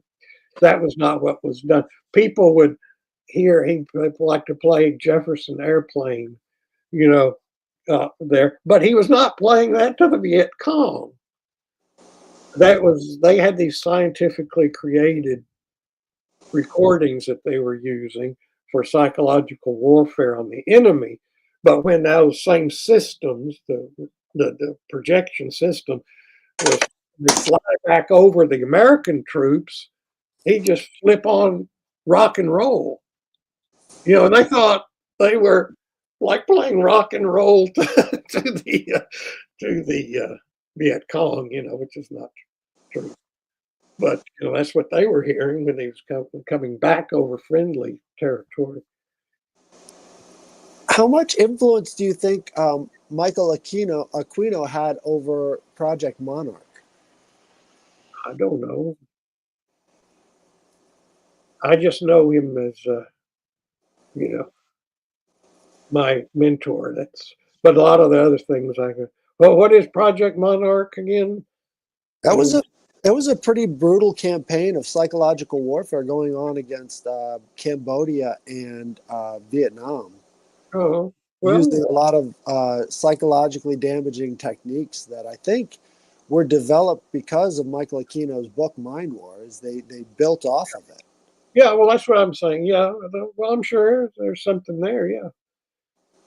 if you'll, That's but using the word it's kind of prejudicial or whatever to use the word brutal in context of war.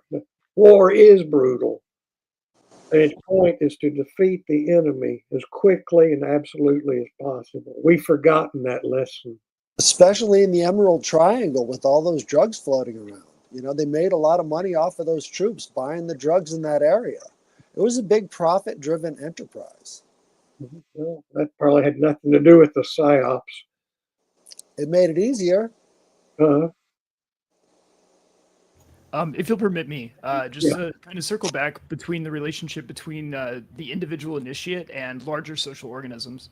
At least on a naive level, Setian initiation is sort of definitionally and profoundly individualistic. And I was wondering, you've given us, I think, you're living a concrete example of this answer now, and certainly Michael Aquino did as well. But in more general terms, what do you think? Reintegration, I think, is a word that you've used, or no, reinclusion was the word you used. What does that look like when the initiate is tasked to sort of return to the broader, the larger super individual organisms that he's a part of, tribe, clan, nation, whatever that looks like for him? Does that initiate have duties, responsibilities, etc., to those broader organisms, and sort of what is his place, even as he is a god of his own making? Well, I think you learn that by example, more than anything. But in theory, always and forever, that's what the initiation. Before we talk about Setian initiation in general, this reinclusion idea goes back. in a scholarly sense, von Gennep's book, The Rites of Passage, Rites of Transformation, that's where that model, is laid out of separation, transformation, and reinclusion. And that was true of every kind of initiatory rite of passage practiced by everyone, from anywhere, universally. And so it's true and proper uh, uh, and beneficial to everyone, because you say that, okay, Setian initiation, for example, emphasizes separation or individuation, individuality, and so forth. But the re-inclusion part is important for the individual, because you want to create a society, a context, a milieu that is beneficial to that individual. That individual, no individual can exist and live in isolation on a day-to-day, everyday basis. So you want to improve the environment in order for selfish reasons, just to make things better and more pleasant for yourself and for everyone around you. So those it would be a short-sighted and unwise thing to just, I'm just interested in myself and everybody else be damned. I'm interested in myself and I want to help others also.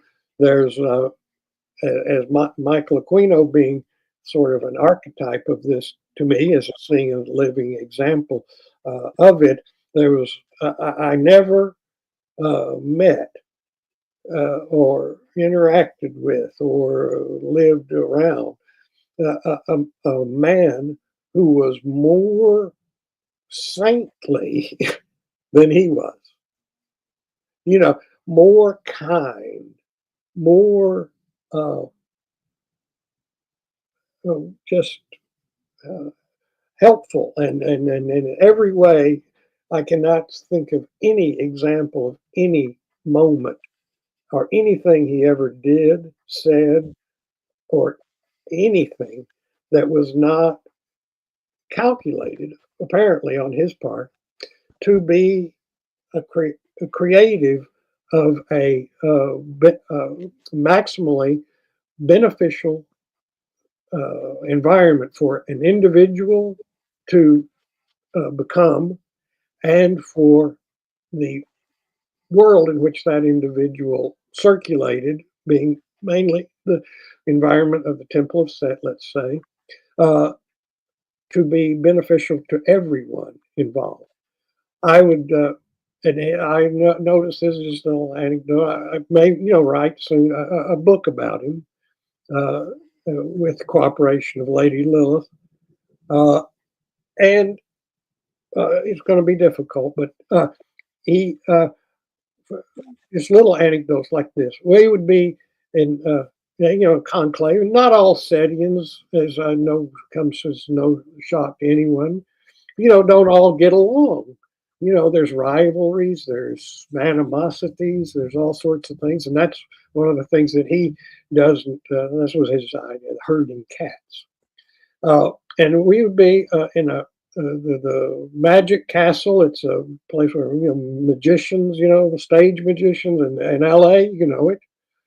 And we would have our banquet or some kind of a dinner there for just the few initiates, just like 10 or 12.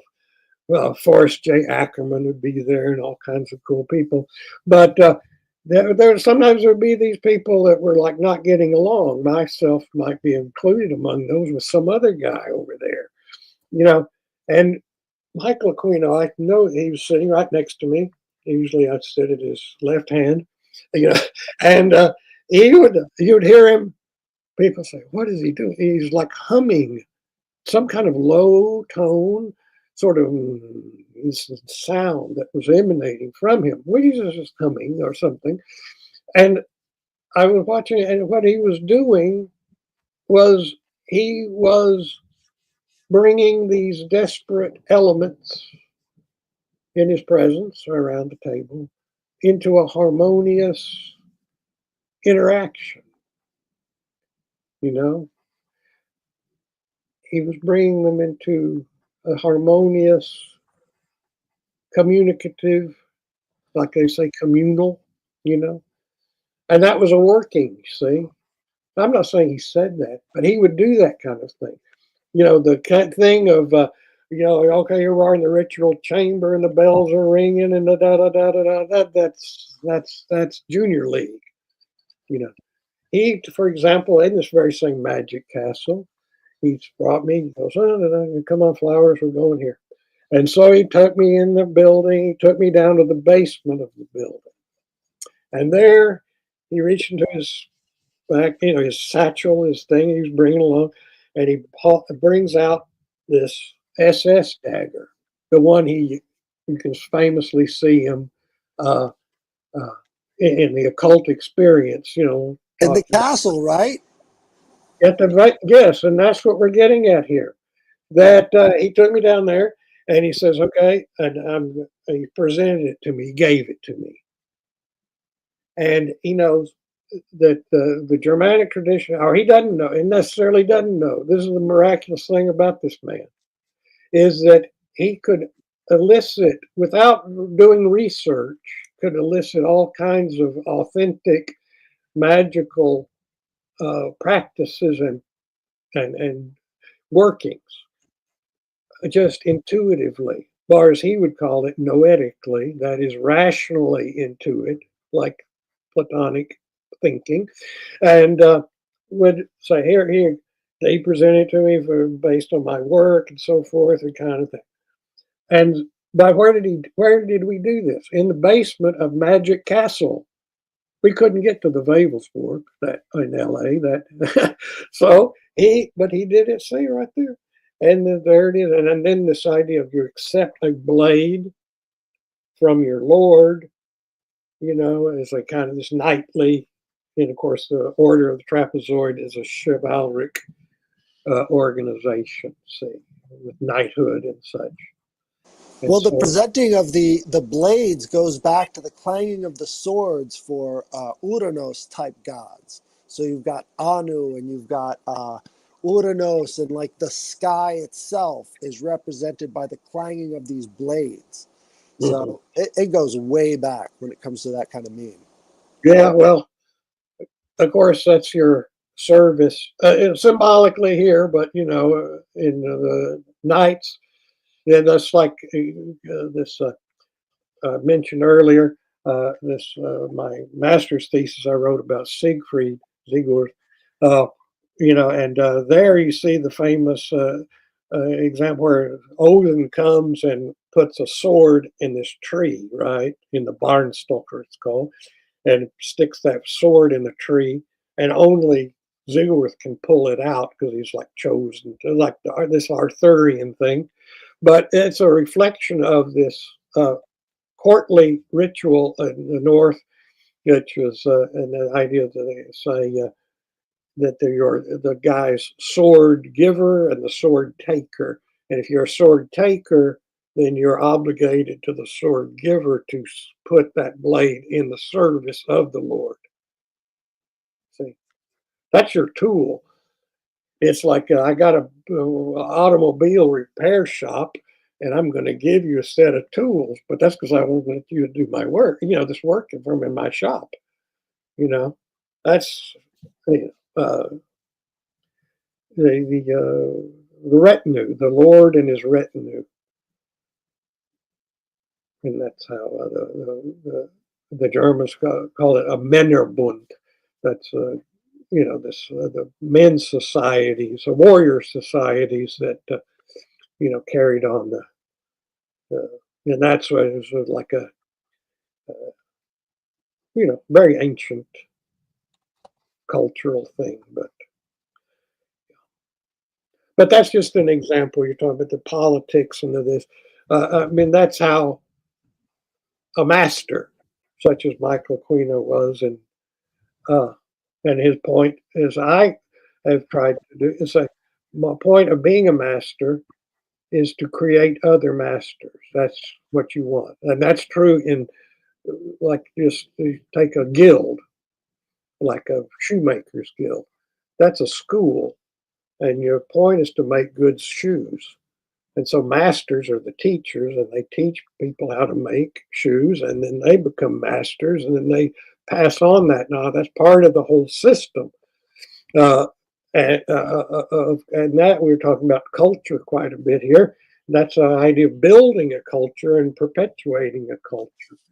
The techniques are the same, whether that's what a university is. It's a guild of just like a shoemaker's guild, but we have intellectual product.